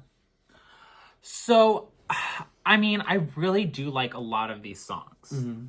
And I'll give more of my opinion about these songs at another time, in another video. But as far as for this, like, as the 6 new songs in an EP or whatever, I don't know. I do agree. I feel like that this should have just been on its own. Mm-hmm. You know, I feel like at this point then, they're all really good songs. They're not bad songs at all. But I feel like this all should have just been a whole new thing. You know what I mean? Like, it really should have. Not in a bad way. No. Yeah. No. I feel like it definitely should have. It works well with the album. I just feel like it would have done well on its own. Now, is there a song on here that really stands out as the lead single, like a number 1? No. Oh. I don't think so. Okay. And I'm being honest. Yeah. There are definitely some top 20 hits. Mm-hmm. Past Life is definitely a top 20 hit. I like Dandelion and I like Twilight Zone. I think that they would do well with radio. I also feel like they would do well just in general as singles. But are they number 1 singles? You know? No. They're not the you know, normal run-of-the-mill single songs. And again, I may feel different once I hear this in the car, you know, with the production and stuff like that on top of it. I feel like the closest song that we have to a top 10 hit would probably be Past Life. Okay. Truthfully. But yeah, I don't know. I could see what you mean. Mm-hmm. I do agree that Dandelion and Twilight Zone probably could be a single. But I also think Warm could be too. I know you don't care for it, but I do like that song, and I think it could be a single. I don't know, but it's very, yeah, I don't know. I also have to agree with you that I don't think any of this could be like that number 1 song. Mm-hmm. I think a lot of this definitely has a lot of potential to make top 20. Mm-hmm. But I don't think any of this is strong enough to, because I'm still seeing this as bonus tracks. That's all that I can think of is these are bonus tracks. So far, I haven't had like that moment where I'm like listening to Britney's music, you know, and any of her albums. I feel like when you get a bonus track off of her albums, you listen to it and you're like, this should have been on the standard version. Mm-hmm. And I didn't hear that with any of these songs. No, that's another reason why I feel like this is kind of more of a standalone project than it is, you know, the deluxe of the album. I feel like this should be like an EP of the album. Yeah. This should be like an EP in between the album, you know, Eternal Sunshine to whatever album's about to be after this. Maybe she could connect the two, you know, different albums by using this EP in between. But yeah, I'm kind of excited to see, because I feel like this is not all she has up her sleeve. I feel like we are about to get the movie, the mini movie, some lives as well. If we don't get lives for the entire fucking thing, I'm gonna be pissed. The musical. I feel like we're about to get the musical. We are about to get everything, and I feel like she's about to have some, you know, songs here and there that she's about to release. Maybe she'll like do 1 or 2 singles and release a B-side track to each of them. And then we'll have another bonus track to add on. Or, you know, Target will probably get a bonus track, or Japan will probably get a bonus track. Somebody will get something. This will not be the end all for this album. I think I'm gonna rate this, I think I'm gonna give it a 9. Okay. A 9 or 9.5 for the whole project. I feel like it's solid. It's a decent extension of the album, but yeah, I'm probably gonna give it a 9 or 9.5. I'm actually just gonna give it a 10. Okay. Yeah, I really like this. Okay. Yeah. Okay. Yeah. Well, with that being said, we are going to go ahead and leave you guys right here. We will see you in the next video, and we will have a super deluxe version of this album where we go over the original version of the album, as well as the lives, as well as the, you know, slightly deluxe but also live, the remix versions, and then into this album as well. So we will give our final thoughts on that of what we think overall for this album. But be sure to like, comment, and subscribe, and hit that notification button for all future videos. We will see you in the next one. Bye for now. Bye!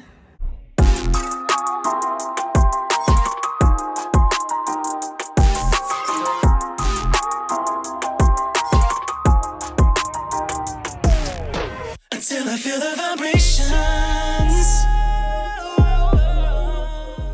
Hey guys, thank you so much for watching our video. If you enjoyed it, why not go check out some other videos like the interviews and the unboxing videos? Oh yeah, I forgot about those. Yeah, they're like down there, duh. Duh.